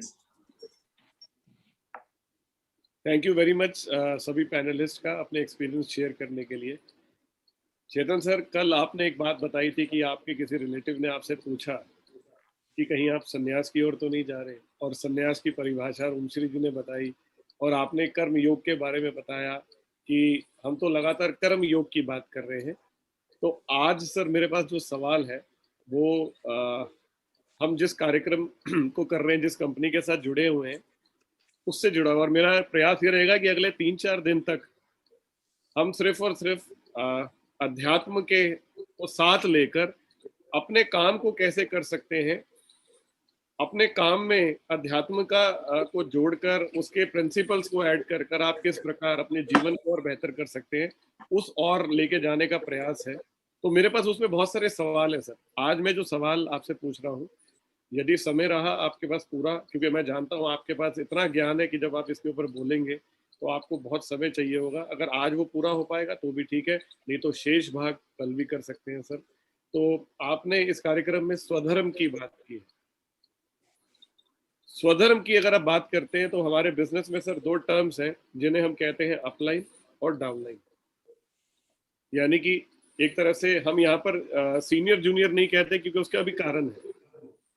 सीनियर जूनियर ना कह के हम अपलाइन डाउनलाइन क्यों कहते हैं, ये भी आप बताएंगे। और इसके साथ में ये है कि सर उनका जो स्वधर्म है वो क्या होना चाहिए, एक अपलाइन का स्वधर्म क्या होना चाहिए और एक डाउनलाइन का स्वधर्म क्या होना चाहिए। मैं चाहता हूं सर हम इसके ऊपर चर्चा करें। सरबजीत जी, आप कहाँ से सवाल ढूंढ के लाते हैं? चलिए ठीक है, बहुत खूबसूरत। इस कार्यक्रम को करते करते मुझे एक प्रेरणा हो रही थी, आपने उस प्रेरणा को थोड़ा छेड़ दिया, बड़ा अच्छा किया आपने छेड़ के। मैं एक नई टर्म कॉइन करना चाहता हूँ, एक नया शब्द देना चाहता हूँ यहाँ पे, वो है स्पिरिचुअल नेटवर्किंग। क्या बात है, बहुत खूब सर, बहुत खूब। स्पिरिचुअल नेटवर्किंग यानी कि संबंधों का आध्यात्मिक तंत्र। तो बिजनेस करेंगे लेकिन स्पिरिचुअलिज्म को साथ रख के करेंगे। और आपने जो 2 शब्द बोले हैं ना, उसके लिए वाकई में मुझे घंटों चाहिए बोलने के लिए, लेकिन मैं ये मानता हूं कि हमारे यहाँ जितने भी डिस्ट्रीब्यूटर्स हैं, जो भी गैलवे परिवार के लोग हैं, वो सब बहुत समझदार हैं, थोड़े में और इशारे में ही चीजों को जल्दी समझ जाएंगे। तो आपने पहला प्रश्न किया कि एक अपलाइन का स्वधर्म क्या है और एक डाउनलाइन का स्वधर्म क्या है। तो वैसे तो अपलाइन और डाउनलाइन अलग अलग समय पर एक ही व्यक्ति होता है, लेकिन फिर भी मैं शुरुआत अपलाइन से ही करूंगा, है ना, कि अपलाइन का स्वधर्म क्या है। अपलाइन का मतलब होता है एक टीचर, एक गाइड, एक मेंटोर, वो अपलाइन होता है। अपलाइन को हिंदी में बोलूं तो एक गुरु, एक गुरु तो नहीं बोलूंगा, एक अध्यापक बोलूंगा। एक अध्यापक, एक मार्गदर्शक, एक साथी, ये एक अपलाइन होती है। जब हमने इसको अध्यात्म के साथ जोड़ना है बिजनेस को, तो एक अपलाइन आप कब बनते हैं पहले ये समझने की जरूरत है। एक अपलाइन अब तब बनते हैं जब आप इस बिजनेस में कुछ लोगों को स्पॉन्सर करके अपने साथ जोड़ लेते हैं और अपनी एक टीम का गठन करते हैं और अपना बिजनेस बढ़ाना चाहते हैं। जब मैं ये बोलता हूं कि आप अपना बिजनेस बढ़ाना चाहते हैं और इसके लिए कुछ लोगों की टीम अपने साथ जोड़ते हैं, तो आपका इसके पीछे लक्ष्य होता है कि मुझे पैसा कमाना है, क्योंकि जब बिजनेस खड़ा होगा, आपकी टीम खड़ी होगी, उसके माध्यम से जब आप प्रोडक्ट बेचेंगे तो उन प्रोडक्ट के बेचने से आप लोग इंसेंटिव कमाएंगे। तो ये हो गया स्वार्थ। लेकिन अब मैं इसमें परमार्थ जोड़ने का प्रयास करता हूं। तो जब आप एक स्पॉन्सर बनते हैं, जिस दिन आप अपने साथ टीम जोड़ते हैं, उस समय आपका भाव क्या होना चाहिए। देखिए, शुरुआत मैनिफेस्टेशन से ही होती है। आपकी कल्पना ही जो वास्तविकता में बदलती है। तो एक अच्छी अपलाइन का भाव ये होना चाहिए कि मुझे, मान लीजिए मुझे अपने आगे 6 लोगों को जोड़ना है, 6 लोगों की टीम खड़ी करनी है। तो भाव ये होना चाहिए कि ये 6 लोग वो हैं जो मेरे को अच्छे से जानते हैं, मेरे मित्र हैं, मेरे साथी हैं। और ना भी जानते हो तो भी ये 6 लोग वो हैं जिन्होंने मेरे बिजनेस प्लान देने पर, मुझे पर विश्वास करके इस कंपनी में मेरे साथ टीम अप होने का फैसला लिया है। तो हे ईश्वर, मुझे ये साहस और शक्ति देना कि मैं इन 6 लोगों का, जिन्होंने मेरे पे भरोसा करके इस कंपनी में ज्वाइन किया है, मैं इन 6 लोगों का जीवन बदल सकूं। मुझे, अब मैं यहाँ पे कर्म फल छोड़ दूंगा, सिर्फ कर्म योग की बात करूंगा कि मुझे आपने ये ड्यूटी दी है कि मैं यहाँ पर इस पृथ्वी पर नेटवर्कर बन के काम करूं, एक डिस्ट्रीब्यूटर बनकर काम करूं, जिसमें मैं अपना नेटवर्क बनाने जा रहा हूं। तो मैं पूरी ईमानदारी से अपने धर्म के अधीन इन 6 लोगों की, जो एक अपलाइन होने के नाते जिस भी तरह की मदद होती है वो मैं करूंगा। जो जो मेरी जिम्मेदारियां हैं वो मैं पूरी करूंगा। इनको प्रमोशन दिलाने के लिए, इनको सक्सेस दिलाने के लिए, इन्हें लीडर बनाने के लिए, जब तक इनकी यात्रा एक लीडरशिप तक पूरी नहीं हो जाती, उसके लिए मेरे जो जो भी मुझे कार्य कंपनी के सिस्टम के तहत कहे गए हैं वो मैं करूंगा। बाकी फल की इच्छा प्रभु आप पर है, आप ही देख लेना क्या करना है। तो ये मेरा संकल्प होगा। अब यहां से बात शुरू होती है। मैंने अगर आप ध्यान से देखें तो मैंने यहाँ पर क्या मैनिफेस्टेशन की एज ए अपलाइन के लिए। मैंने बोला कि कंपनी के सिस्टम के तहत इन 6 लोगों को जो भी जरूरी करना होगा इनके लिए वो मैं करूंगा ताकि ये लोग कामयाब हो सकें। जो भी इन 6 लोगों को मदद करनी होगी, जो मुझे अपलाइन के धर्म के तहत करनी होती है, वो करूंगा। इनको एक अच्छा डिस्ट्रीब्यूटर बनाने के लिए जो ट्रेनिंग देनी पड़ेगी वो दूंगा, प्रोडक्ट ट्रेनिंग देनी पड़ेगी वो दूंगा, इनको पूरा काम सिखाऊंगा, इनको हाथ पकड़ के चलना सिखाऊंगा और सुनिश्चित करूंगा कि कामयाबी के लिए जो जो भी साधन चाहिए होते हैं वो इन्हें प्रोवाइड करूंगा। लेकिन मैं ये सब प्रोवाइड करूंगा कब? प्रश्न ये है। अब आप कह रहे हो कि मैंने एक शिष्य लिया जिसको मैं धनुष बाण चलाना सिखाऊंगा और सबसे बढ़िया धनुर्धर बनाऊंगा, लेकिन कब? पहले अब खुद धनुष बाण चलाना जानते होंगे तभी ना। तो सबसे पहले एक अपलाइन को अपलाइन बनना होगा। दूसरे शब्दों में सबसे पहले मुझे एक दीपक की तरह खुद जलना होगा। जब मैं दीपक बन जाऊंगा तभी तो 6 दीपक जला पाऊंगा। तो आप अपना धर्म पूरा नहीं कर सकते जब तक आप खुद एक दीपक ना बन जाएं। तो अब सवाल ये है, अगर आप दीपक नहीं बने हैं और उसके बाद लोगों को ले आते हैं तो वो स्वधर्म नहीं कहलाएगा।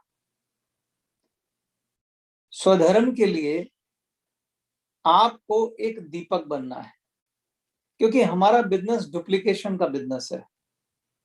वो 6 लोग वही सब कुछ करेंगे जो आप करें, जो आपने नहीं किया वो 6 लोग भी नहीं करेंगे।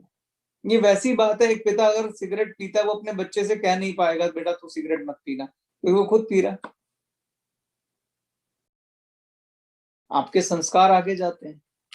तो इस बिजनेस में भी ये एकमात्र ऐसा बिजनेस है जहां लोग आपकी तरफ देखते हैं जिन्होंने आपको ज्वाइन किया है। आपके ऊपर भारी जिम्मेदारी होती है।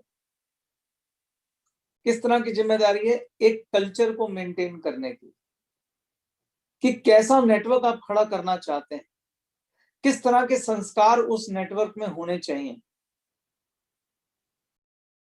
जैसे अभी संजय बोल रहा था कि बहुत सारे लोग नेगेटिव डिस्कशन करते हैं। वो इसलिए तो करते हैं कि कुछ लोग होते हैं जो अपने धर्म पे नहीं चलते। जब वो नहीं चलते हैं तो उनके गलत करने की वजह से लोग बाहर बातें बनाते हैं, फिर नेगेटिव डिस्कशन होते हैं। आप अपने आप से पूछिए, अगर आप खुद बैठकर कंपनी के पूरे बिजनेस मॉडल को समझेंगे तो आपको लगेगा इससे सुंदर तरीका काम करने का हो ही नहीं सकता, बशर्ते सभी लोग ईमानदारी से अपने धर्म का पालन करें।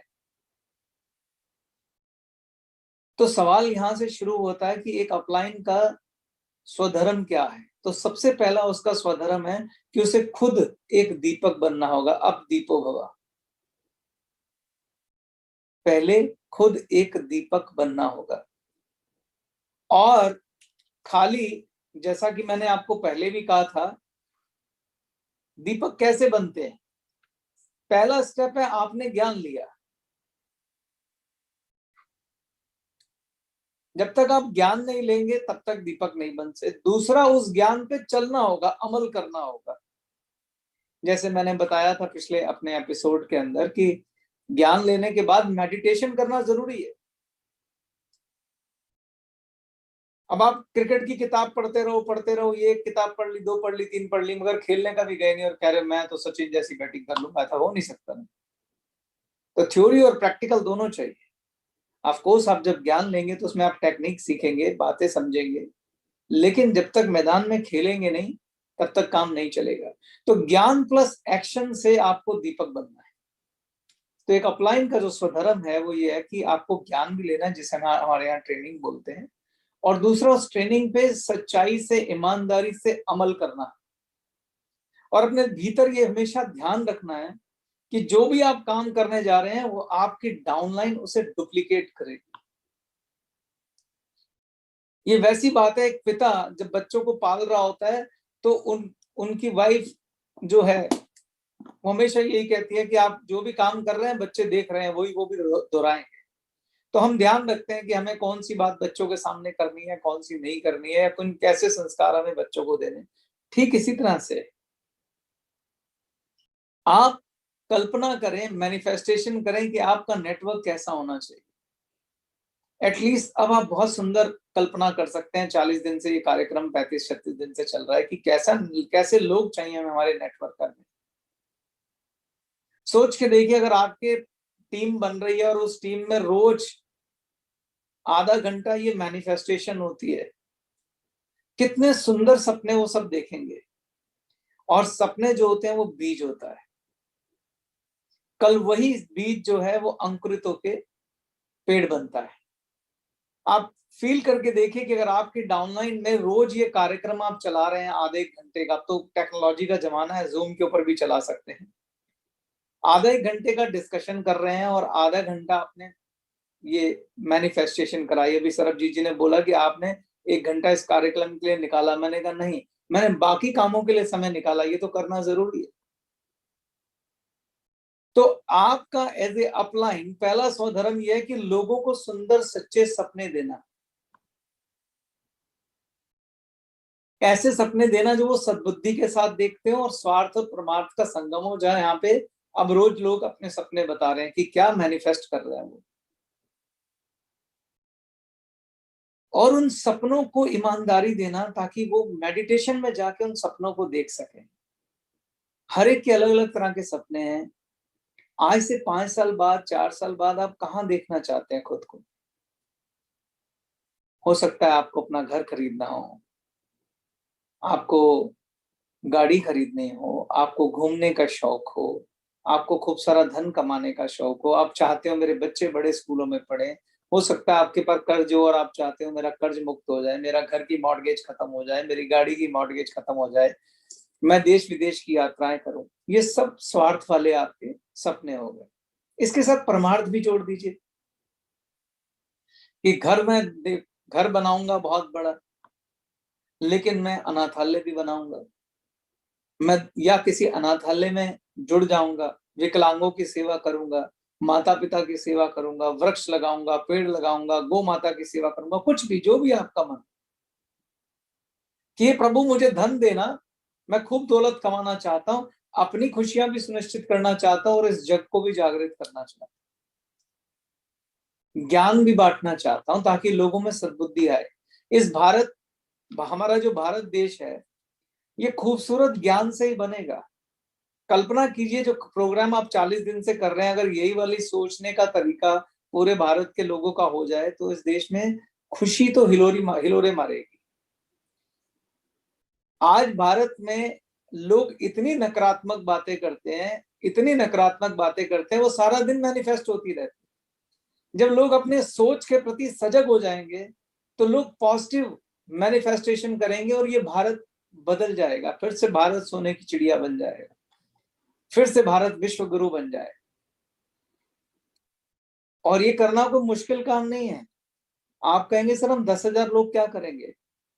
अगर 10,000 लोग जो इस कार्यक्रम को देख रहे हैं, अगर वो सिर्फ इतना करें कि हम 10 लोगों को ये कार्यक्रम दिखाएंगे, दोबारा 40 दिन के लिए उनको चलवाएंगे, जो हम जैसे लोगों के लिए बहुत आसान है। ईश्वर ने आपको बहुत बड़ी ताकत दी है नेटवर्क की। तो 10,000 इंटू 10 कितना होता है? 1 लाख। 1 लाख। 40 दिन बाद 1 लाख लोग होंगे। और 1 लाख लोग जब 10 व्यक्ति कराएंगे तो क्या होगा? 10 लाख। और 10 लाख जब 10 करवाएंगे तो क्या होगा? 1 करोड़। और 1 करोड़ जब 10 करवाएंगे तो क्या होगा? 10 करोड़। और 10 करोड़ अगर 10 कराएंगे तो 100 करोड़। हो गया काम आपका। तो ये नेटवर्किंग की शक्ति हमसे अच्छी कौन जानता है? एक दीपक को सिर्फ अपने आसपास रोशनी देनी है और 10 दीपक चलाने हैं, बस हो गई दीपावली। आपको पूरे ब्रह्मांड की चिंता करने की जरूरत नहीं है, बस अपने आसपास से अंधेरा उठा लीजिए। आप 10 लोग चुन लीजिए अपने आसपास से, उसको रोशन कर दीजिए। चलो मैं कहीं और चला गया, पर ये भी जरूरी था, लेकिन मैं अपलाइन की तरफ आता हूं। तो सबसे पहले एक अच्छी अपलाइन होने का काम यह है कि आप एक ड्रीम ऑफ वॉल बनाइए, सॉरी वॉल ऑफ ड्रीम बनाइए, आपके सपनों की दीवार। और पहले मैं सिर्फ इन सपनों को स्वार्थ के साथ जोड़ता था, इस बार ये दीवार स्वार्थ प्लस परमार्थ की बनाइएगा। ये सपने वही हैं जो रोमश्री जी आपको मैनिफेस्टेशन की लिस्ट बोलती है बनाइए। आपके घर के कमरे में इन सपनों के विजुअलाइज फोटोग्राफ लगाइए। कैसा घर चाहते हो, कैसी गाड़ी चाहते हो, किस तरह का नाथालय, किस तरह की गौशाला, किसको मदद करना चाहते हो। जरूरी नहीं आपको कोई संस्था बनानी है, जो लोग संस्था चला रहे हैं कोई अच्छी संस्था ढूंढ लीजिए, उसकी हेल्प करने लग जाइए, दान करना शुरू कर दीजिए। तो अपना ड्रीम लिखिए परमार्थ प्लस स्वार्थ का और उसे दीवार पे चिपका दीजिए विजुअलाइज करते हुए फोटो के साथ। ये सब मैंने अपने ट्रेनिंग में बताया है, पर उसमें बस आप उस ट्रेनिंग में स्वार्थ के साथ परमार्थ भी जोड़ दीजिए, वो मैंने ट्रेनिंग में नहीं बताया, क्योंकि जब तक ये कार्यक्रम नहीं होता मेरी बात परमार्थ वाली बहुत, हालांकि मैंने कई बार स्टेज से परमार्थ शब्द का इस्तेमाल किया है, लेकिन वो ढंग से समझ नहीं आई होगी। पर थैंक्स टू सरबजीत जी, रोमश्री जी, ये कार्यक्रम चलाने के बाद अब आपको ऐसे समझ में आ रहा होगा कि परमार्थ क्यों जरूरी है। तो अपलाइन होने का पहला स्वधर्म यह है कि लोग आपकी तरफ देख रहे हैं, पहले आप एक सुंदर सच्चा सपना देखिए और उस ड्रीम के नीचे एक लिखिए कि मैं खुद 40 दिन थीटा करके इस ड्रीम को मैनिफेस्ट करूंगा। प्रातःकाल सुबह उठते ही आधा घंटा मेडिटेशन करिए, आपने सीख ही लिया। जो आपकी डाउनलाइन आएगी उनको भी आप सिखा दीजिएगा, कोई लंबा चौड़ा काम है नहीं। ज्यादा बात है तो रोमश्री जी की जो मेडिटेशन है वो यूट्यूब से गाइडेड चला दीजिए, बस आपने आंख बंद करना है, उनकी आवाज आनी शुरू हो जाएगी और आप मेडिटेशन शुरू कर दीजिए। डाउनलाइन की कभी भी मीटिंग होती है तो पहले आधा घंटा मेडिटेशन कराइए। तो पहला एक्ट है ड्रीम, जो कि सबसे पावरफुल चीज है। अगर आप बीइंग ए अपलाइन अपने डाउनलाइन को पहला मूल मंत्र आपको ये देना। जब आप ड्रीम देखते हैं, जब आपने ड्रीम दे दिया, अब मैंने आपको बोला आपको दीपक बनना है, तो आपको कंपनी की पूरी ट्रेनिंग भी लेनी है, क्योंकि अब आपका स्वधर्म शुरू हो गया। तो पहला स्वधर्म आपका एज ए नेटवर्कर क्या है कि आपके पास पूरी ट्रेनिंग होनी चाहिए। किस चीज की? आपको पूरा कंपनी का ज्ञान होना चाहिए। हमारी कंपनी क्या है, रजिस्टर्ड है या नहीं है, कहाँ हेड ऑफिस है, क्या वेबसाइट है। उसके बाद कंपनी के जो प्रोडक्ट्स हैं उनकी पूरी ट्रेनिंग लीजिए कि आपके प्रोडक्ट क्या हैं, क्वालिटी प्रोडक्ट है या नहीं है। प्रोडक्ट को खुद यूज करिए, क्योंकि देखो स्वधर्म जो है वो ईश्वर का काम होता है और हमें झूठ झाट बोलना नहीं है। जब आप प्रोडक्ट को अनुभव करें, एक्सपीरियंस करें, आपको अच्छे लगे तभी आगे दें, वरना बेशक इस काम को छोड़ दें। जब तक कंपनी पे भरोसा नहीं हो, प्रोडक्ट पे भरोसा नहीं हो, इस काम को आगे देने की जरूरत नहीं है। मैं आपसे बोल रहा हूं, सबसे पहली ईमानदारी जरूरी है। जब आप कंपनी समझ लें, प्रोडक्ट समझ लें, प्लान समझ लें, बिजनेस प्लान, और जब आपको भरोसा हो जाए कि यार ये सब चीजें जो कंपनी की कार्यशैली है, कंपनी, उसका प्रोडक्ट, उसका प्लान, 3 चीजें हो गई। चौथी कंपनी का सिस्टम, कंपनी काम कैसे करती है। 5वां कंपनी के सारे ट्रेनिंग प्रोग्राम अटेंड करें। जब ये 5 चीजें आपको मिल जाएंगी,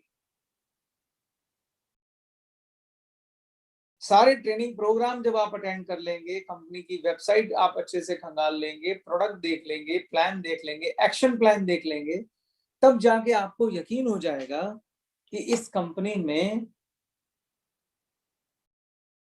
मैं काम कर सकता हूं या नहीं कर सकता हूं। और आखिरी चीज, छठी चीज जो कि बहुत ही इंपॉर्टेंट है, वो है कुछ ऐसे लोगों के अनुभव सुनना जिन्होंने इस कंपनी में इन 5 चीजों का पालन करके अपनी सफलता हासिल की है या नहीं की है। मैं 6 चीजें आपको बता रहा हूं, एक बार इनको लिख लीजिए एज ए अपलाइन।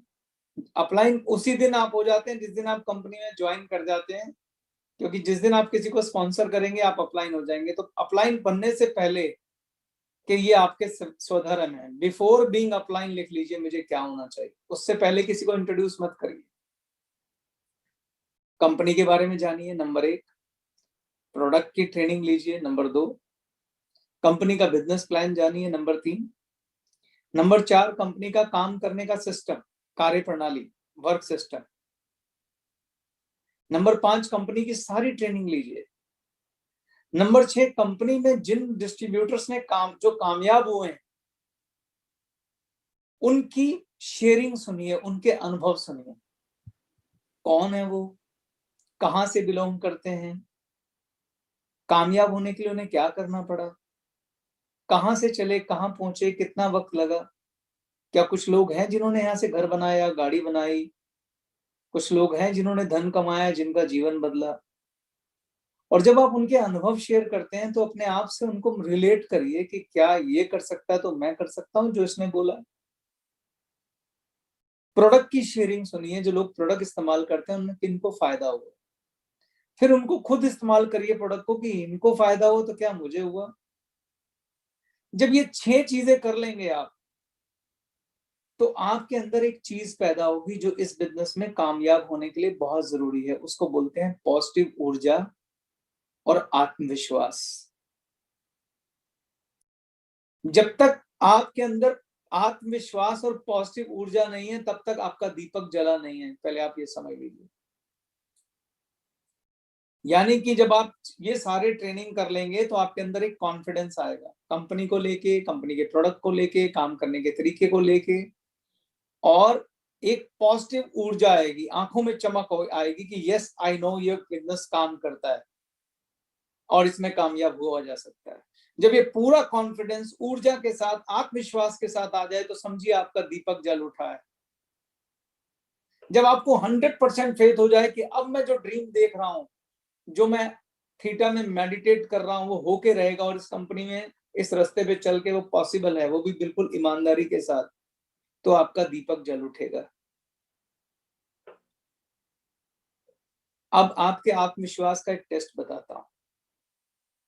आपने 6 चीजें कर ली, कंपनी के बारे में जान लिया, उसका बिजनेस प्लान समझ लिया, उसके प्रोडक्ट समझ लिए, प्रोडक्ट को अनुभव कर लिया, आपने ट्रेनिंग ले ली, आपने लोगों के अनुभव सुन लिए, खुद प्रोडक्ट इस्तेमाल कर लिए और आपको कुछ भी कंपनी में लेश मात्र नेगेटिव दिखाई नहीं दिया, और आपका आत्मविश्वास सब 7वें आसमान पे और ऊर्जा से आपका दीपक जल उठा है। अब ये भी देखना है कि आपकी आग स्टेबल है या किसी के हल्के से फूंक मारने से बंद हो जाती है। यानी कि आपको आत्मविश्वास का मतलब क्या होता है? आत्म मतलब मैं, विश्वास यानी मुझे खुद पे विश्वास। आत्मविश्वास का मतलब है कि मैंने सब कुछ परख लिया है और मुझे 100% विश्वास है कि ये बिजनेस और ये कंपनी काम करती है। फिर बाहर कोई भी नेगेटिव बात करता हो, कहीं कुछ भी नेगेटिव बोला जाता हो, वो मुझे डोल नहीं सकता, क्योंकि मैंने खुद कसौटी पे चेक किया है, करा है। बाहर वाला कुछ भी बोलता रहे, और हम ये अच्छे से जानते हैं कि कोई भी कंपनी, व्यक्ति या कोई भी ऐसा नहीं है इस दुनिया में जिसने 100 के 100 लोगों को सेटिस्फाई किया हो। मुझे एक चैनल यूट्यूब का, एक ऐसा व्यक्ति बताइए पूरे विश्व में जिसके 100% लोग फैन हैं, जिसकी कोई आलोचना ना करता हो। किसी ने भगवान को भी नहीं छोड़ा है। राम की भी आलोचना करने वाले लोग, कृष्ण की भी आलोचना करने वाले लोग, प्रधानमंत्री नरेंद्र मोदी की भी आलोचना करने वाले लोग, उनके कांग्रेस की भी आलोचना करने वाले लोग हैं। तो आलोचना तो होती ही है। आप जीवन में एक भी ऐसी जगह नहीं पाएंगे जहां आपको लगेगा 100 के 100 रिव्यू पक्के आ रहे हैं भाई, एक भी नेगेटिव बात नहीं होती। तो जब आप कभी भी कोई फैसला लेने चलेंगे या कहीं बाहर एडवाइस लेने जाएंगे तो 10 लोग आपको पॉजिटिव एडवाइस देंगे, 10 नेगेटिव देंगे। आप फैसला लेंगे कैसे? फैसला सिर्फ आत्मविश्वास से लिया जाता है। और आत्मविश्वास आपके ज्ञान का अधीन होना चाहिए। ये नहीं कि कोई भी बोला और उसके पीछे चल दिए ना। आपका आत्मज्ञान अगर आपको आत्मविश्वास देता है, वही सबसे अच्छा विश्वास है।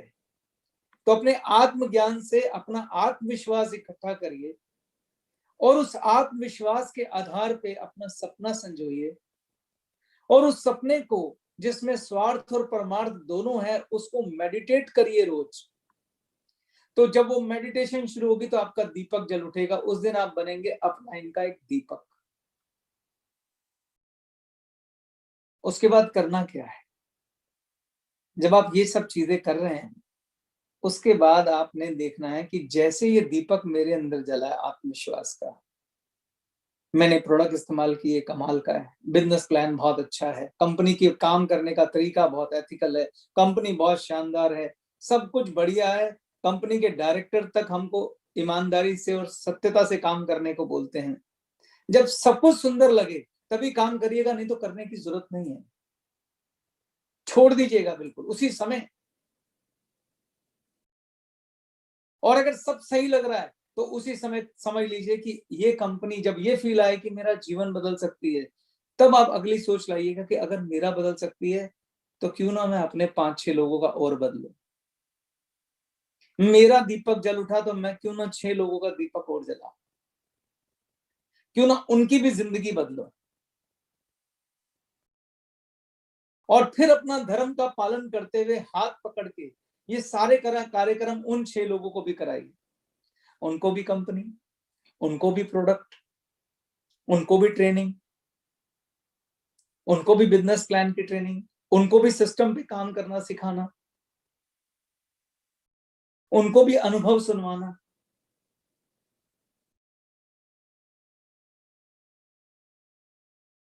और उनका हाथ पकड़ के करवाना। क्योंकि जब आप 6 लोगों को अपने जीवन में लाएंगे तो आप इस प्रण से लाएंगे कि हे ईश्वर, ये लोग मुझ पे भरोसा कर रहे हैं, मैं इन 6 लोगों का हाथ पकड़ रहा हूं और मैं इन्हें तब तक नहीं छोड़ूंगा जब तक ये एक खुद आत्मनिर्भर ना हो जाए, यानी ये खुद लीडर ना बन जाए, तब तक इन 6 लोगों को छोड़ूंगा नहीं। मैं अपने प्रमोशन की परवाह नहीं करूंगा, पर मुझे इन 6 लोगों को प्रमोट करवाना है, मुझे इन 6 लोगों को क्राउन बनाना है। जब तक ये लोग क्राउन नहीं बनेंगे मैं चैन से नहीं बैठूंगा, मैं अपना पूरा धर्म निभाऊंगा। हाँ, कोई खुद छोड़ के चला जाए तो मैं उसमें कुछ नहीं करूंगा, लेकिन मैं इन 6 लोगों को क्राउन बनाने के लिए कोई कोर कसर नहीं छोड़ूंगा। और ये कार्य मैं ये सोच के करूंगा कि यही काम आपने मुझे दिया है, मुझे 6 लोगों के जीवन में खुशियां लानी है। इनको ज्ञान भी दूंगा, स्वार्थ और परमार्थ भी दूंगा, ताकि इनके जीवन में खुशियां आए। मुझे 6 घरों में दीपक जलाना, ये आपकी सोच होनी चाहिए ऐसे अपलाइन। ये अपलाइन का धर्म हो गया। जी सरबजीत जी। बहुत सुंदर सर। मुझे आपकी बात के अंदर एक एग्जांपल जोड़ रहा हूँ सर। जैसे ये बात रोमश्री जी के साथ जुड़ी हुई है। जब उन्होंने थीटा का ज्ञान लेना शुरू किया होगा, किताबें पढ़ी होंगी, सारा कुछ समझा, प्रक्रिया की, मेडिटेशन को समझा, खुद उसका अनुभव किया, और उसके बाद अगर उन्हें आगे कोई कह देता ये सब तो बकवास है, हम नहीं मानते, ये सब काम नहीं करता, और ऐसे लोग जरूर होंगे इस दुनिया में, बहुत सारे होंगे। बहुत बहुत बहुत। तो इसका मतलब क्या थीटा एग्जिस्ट नहीं करता? ये तो रोमश्री जी जानती हैं कि वो करता है, उसके लिए नहीं करता होगा, तो उसकी फूंक से ये आग नहीं बुझेगी सर। बिल्कुल सही। तो रोमश्री जी का आत्मविश्वास कोई नहीं ला सकेगा, कोई नहीं हिला सकता सर। मैं जब से चेतन जी बोल रहे हैं तब से यही सोच रही हूँ कि सारा कुछ हमारे हर एक के जीवन पे अप्लाई होता है। अध्यात्म पे भी यही सारे रूल्स जो आपने 6 बताए हैं वही तो अप्लाई होते हैं। बिल्कुल होते हैं। वही चीज आपने बोल दी सरबजीत जी। जो लोग किसी अध्यात्म को नहीं मानते, जो लोग किसी धर्म में यकीन नहीं रखते, या जो कह लीजिए कि जो उन्हें नास्तिक कहते हैं, अगर वो किसी चीज पे विश्वास नहीं करते, वो उनका इंडिविजुअल राय तो हो सकती है और उनकी भी रिस्पेक्ट है, लेकिन अगर वो जाकर सबको ये फैलाने की कोशिश करें कि ऐसी कोई चीज ही नहीं है और लोग उनकी बात को सुनना शुरू कर दें, यानी उनको खुद को अपने आप पर भी भरोसा नहीं है। तो जिस इंसान का अपने आप पे यकीन नहीं है, उसका तो फिर सफल होना बड़ा मुश्किल है। नहीं, वो नहीं सफल होगा। आत्मज्ञान से पैदा हुआ होता है आत्मविश्वास, यानी पहले ज्ञान लेना पड़ेगा, उसी से आत्मविश्वास आएगा। आत्म मतलब मेरा विश्वास, आत्मज्ञान यानी मेरा ज्ञान। तो ज्ञान से विश्वास आता है, और आत्मविश्वास के आए बगैर ऊर्जा नहीं आ सकती, और बिना ऊर्जा के आप दीपक नहीं जलेगा। तो कामयाबी के लिए आपका दीपक बनना जरूरी है। हमारे बिजनेस में आपके पास बहुत एनर्जी होनी चाहिए, क्योंकि आप लाइफ चेंज करने की बात कर रहे हैं। I have to change my life. आप ऐसे किसी व्यक्ति को जानते हैं जो जिसमें ऊर्जा नहीं है और वो दुनिया बदलने चला हो?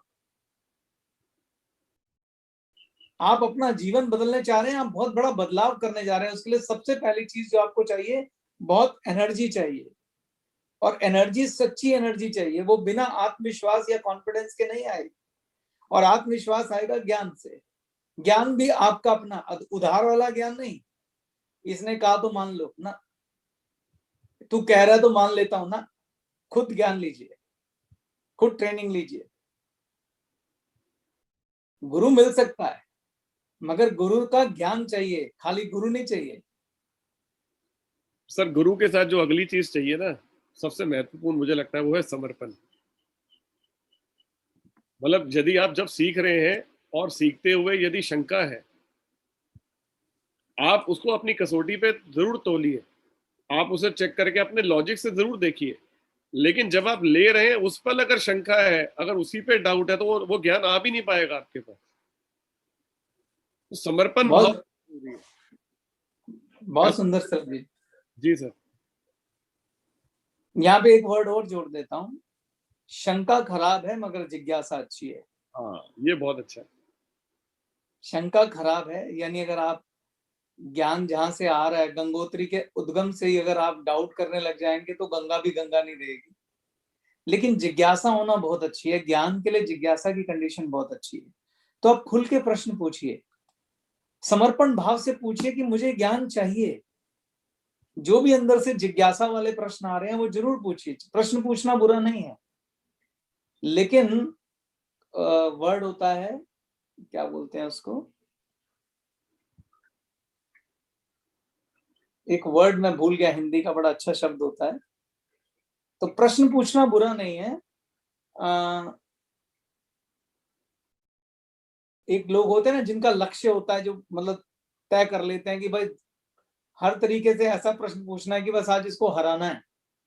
उसके लिए मैं वो पहले से तय करके बैठे होते हैं कि आज तो भाई इसकी कोई बात ऐसी करने ही नहीं देनी है इसको, कि जो बस ये बोल रहा है बस आज इसको काटना ही। वो क्या, कुतर्क, कुतर्क, मुझे वर्ड याद आ गया। कुतर्क करना सही नहीं है। तर्क अच्छा है, कुतर्क अच्छा नहीं है। तो सर क्या तर्क और कुतर्क में अंतर क्या है सर? तर्क होता है जब आप प्रश्न से ज्ञान प्राप्त करना चाहते हैं, और तर्क को इंग्लिश में लॉजिक कहते हैं। ठीक, तो लॉजिक्स को आप जानना चाहते हैं कि भाई ये वाली बात क्यों, ये वाली बात क्यों, ये वाली बात क्यों। जैसे आपने प्रश्न पूछा तर्क और कुतर्क में उत्तर क्या है, तो अंतर क्या है, तो ये जिज्ञासा है। तो जब प्रश्न का समाधान हुआ तो आपने लॉजिकली समझा और कहा ठीक है। कुतर्क का मतलब होता है कि आपने ठान रखा है कि आप कुछ भी दे दो, मैंने तो समझना ही नहीं, मैं जान जान के ऐसे प्रश्न पूछूंगा कि ये डेविएट हो पूरा ज्ञान, ये छिन्न भिन्न हो जाए आप। तो कुतर्क अच्छा नहीं होता। यहाँ सर दो चीजें और जोड़ना चाहता हूँ मैं साथ में। हाँ, एक तो भरे हुए को भरा नहीं जा सकता। हाँ, और दूसरी चीज ये कि इसके साथ में जो सोच रहा था, हाँ, जो सुनना है ना सर, उसमें भी एक जरूरी बात यह है कि आप सुनते कैसे हैं। यदि आप जब कोई सामने वाला बोल रहा होता है, आप उसको ना सुनकर आप अपने मन की बात को ही आपके अंदर चल रही होती है। एक होता है कि बोलने के लिए सुनना, एक होता है सुनने के लिए सुनना। इन दोनों में भी बड़ा अंतर है। सही बोल रहे हैं आप। कई बार आप सुन रहे होते हैं पर सुन नहीं रहे होते, आप ये सोच रहे थे मुझे आगे क्या बोलना है, आगे क्या बोलना है। राइट। मैं कुतर्क का ना आपको एक बड़ा अच्छा उदाहरण देता हूँ सरबजीत जी। एक छोटी सी कहानी सुनाता हूँ, आपको समझ में आ जाएगा मैं क्या कहना चाह रहा हूँ। एक बार एक भेड़िया झरने के ऊपर पानी पी रहा होता है। तभी वो क्या देखता है, एक छोटा सा मेमना झरने के नीचे पानी पी रहा होता है।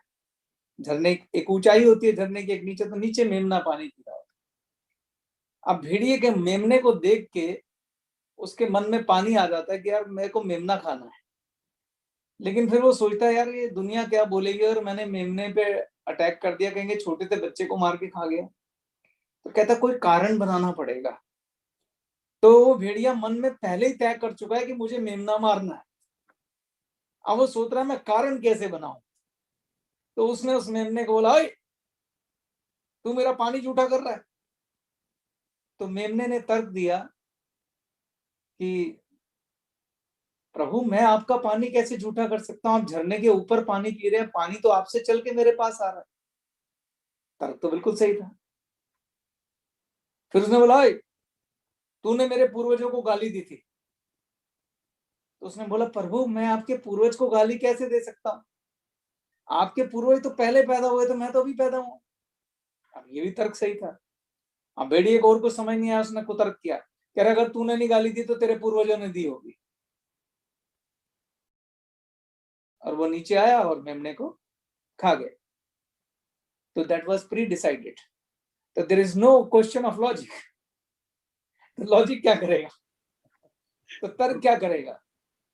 तो मेरे को लगता है मैं इस कहानी से आपको समझा पाया हूं। कुछ लोग होते हैं जो प्री डिसाइडेड हैं, बैठे हुए हैं कि भाई आज तो कुतर्क ही करना है, तो उनको आप तर्क देके कोई फायदा नहीं है। इसलिए हमारे यहाँ पात्र का बड़ा रोल है कि ज्ञान उसे दो जो पात्र हो। पात्र वो है जो समर्पित है, जो जिज्ञासु है, जो तर्किक है मगर कुतर्की नहीं है। कुतर्की व्यक्ति का साथ उसी समय छोड़ देना चाहिए ना, बोल भाई तू अपने तर्क के साथ जी, हमें बख्श दे। आप अपने रास्ते चलो, हमें अपने रास्ते चलने दो। हाँ हाँ, देखिए वैसे भी ना आपको मैं इसमें कोई परेशान होने की जरूरत नहीं है। मैं आपको एक बड़ा सिंपल सा उदाहरण प्रस्तुत करता हूं। हमारे ये जो वर्ल्ड है, जो पृथ्वी है, ये डुअलिटी के प्रिंसिपल पे बनी है। डुअलिटी का मतलब है यहाँ दो शब्द हमेशा एग्जिस्ट करेंगे अपोजिट में। जैसे प्रकाश होगा तो अंधेरा भी होगा, ज्ञान होगा तो अज्ञान भी होगा, दुख होगा तो सुख होगा, ऊंचाई है तो निचाई भी है। तो आपको हमेशा एक अपवाद शब्द मिलेगा ही मिलेगा। तो हमें इस बात से बिल्कुल परेशान नहीं होना चाहिए कि कोई आपकी बुराई कर रहा है। आप सोचिए कि क्या कोई अच्छाई भी कर रहा है, हाँ कर रहा है, तो बैलेंस है, चलते रहो। क्योंकि आपकी दोनों चीजें होनी होनी, अच्छाई भी होनी है, बुराई भी होनी है, तो उसके लिए परेशान होने की जरूरत नहीं है। आप अपने स्वधर्म का पालन करते रहिए। आपको इस बात की ज्यादा चिंता नहीं करनी चाहिए। कुछ लोग मिलके आपकी बुराई कर रहे हैं, आपकी वाट लगा रहे हैं, कोई बात नहीं, उनका वो एग्जिस्ट करते हैं, वो करेंगे ही, वो नित्य है, वो होना ही है। अगर वो नहीं हो रहा तो परेशानी वाली बात है। बिच्छू का अपना क्योंकि धर्म दोनों है, चीजें, आपका अपना धर्म है सर। हाँ आपको बस अपने स्वधर्म पे रहना है। बिच्छू कितना भी डंक मारे उसकी परवाह नहीं करनी है, आप चलते रहिए। बहुत खूब सर, बहुत बढ़िया। तो सर मुझे लगता है आज हमने अपलाइन का स्वधर्म समझा है, कल हम बात करेंगे डाउनलाइन के स्वधर्म के ऊपर। बहुत बहुत आनंद आया सर, और मुझे लगता है कि बहुत सारे लोगों के ज्ञान के चक्षु खुले होंगे और बहुत सारे सवालों के जवाब मिले होंगे। जैसे जब भी हम सवाल करते हैं तो जिनमें भी जिज्ञासा होती है उन्हें जवाब जरूर मिलता है, जो भी सीखना चाहते हैं उन्हें जवाब जरूर मिलता है। और आपका बहुत बहुत धन्यवाद चेतन सर, हम लोगों के साथ इस ज्ञान को शेयर करने के लिए। तो मैं आज का ये कार्यक्रम सर यहीं समाप्त करता हूँ। कल मिलते हैं नए जोश नई ऊर्जा के साथ। याद रखिएगा 40वां दिन पेड़ लगाने का है। हम सब लोगों ने एक साथ मिलकर माँ प्रकृति के लिए अपना योगदान देना है। यहाँ बात परमार्थ की है। यदि आपको लगता है इस कार्यक्रम से आपको फायदा हुआ है और आप कुछ भी लौटाना चाहते हैं तो उसके लिए मेरी आप सबसे ये रिक्वेस्ट है कि आप 40वें दिन अपनी अपनी जगह के ऊपर जहां भी आप मौजूद हैं तैयारी कर लीजिए, पेड़ लगाएं और अपने आसपास, जैसे अभी चेतन जी ने कहा, 10 लोगों को और प्रेरित कर लें, तो इससे अच्छा और कुछ नहीं हो सकता। तो आइए मिलकर इस धरती को एक ऐसी सुंदर जगह बनाएं जहां हमारे बाद हमारे बच्चे और उनके बच्चे और उनके बच्चे और आने वाली जो नस्लें हैं वो शुद्ध हवा ले सके, एक अच्छा वातावरण हो। तो इन्हीं शब्दों के साथ हम आज का ये कार्यक्रम समाप्त करते हैं। ईश्वर हम सबको स्वस्थ रखे, व्यस्त रखे, मस्त रखे। सभी को नमस्कार।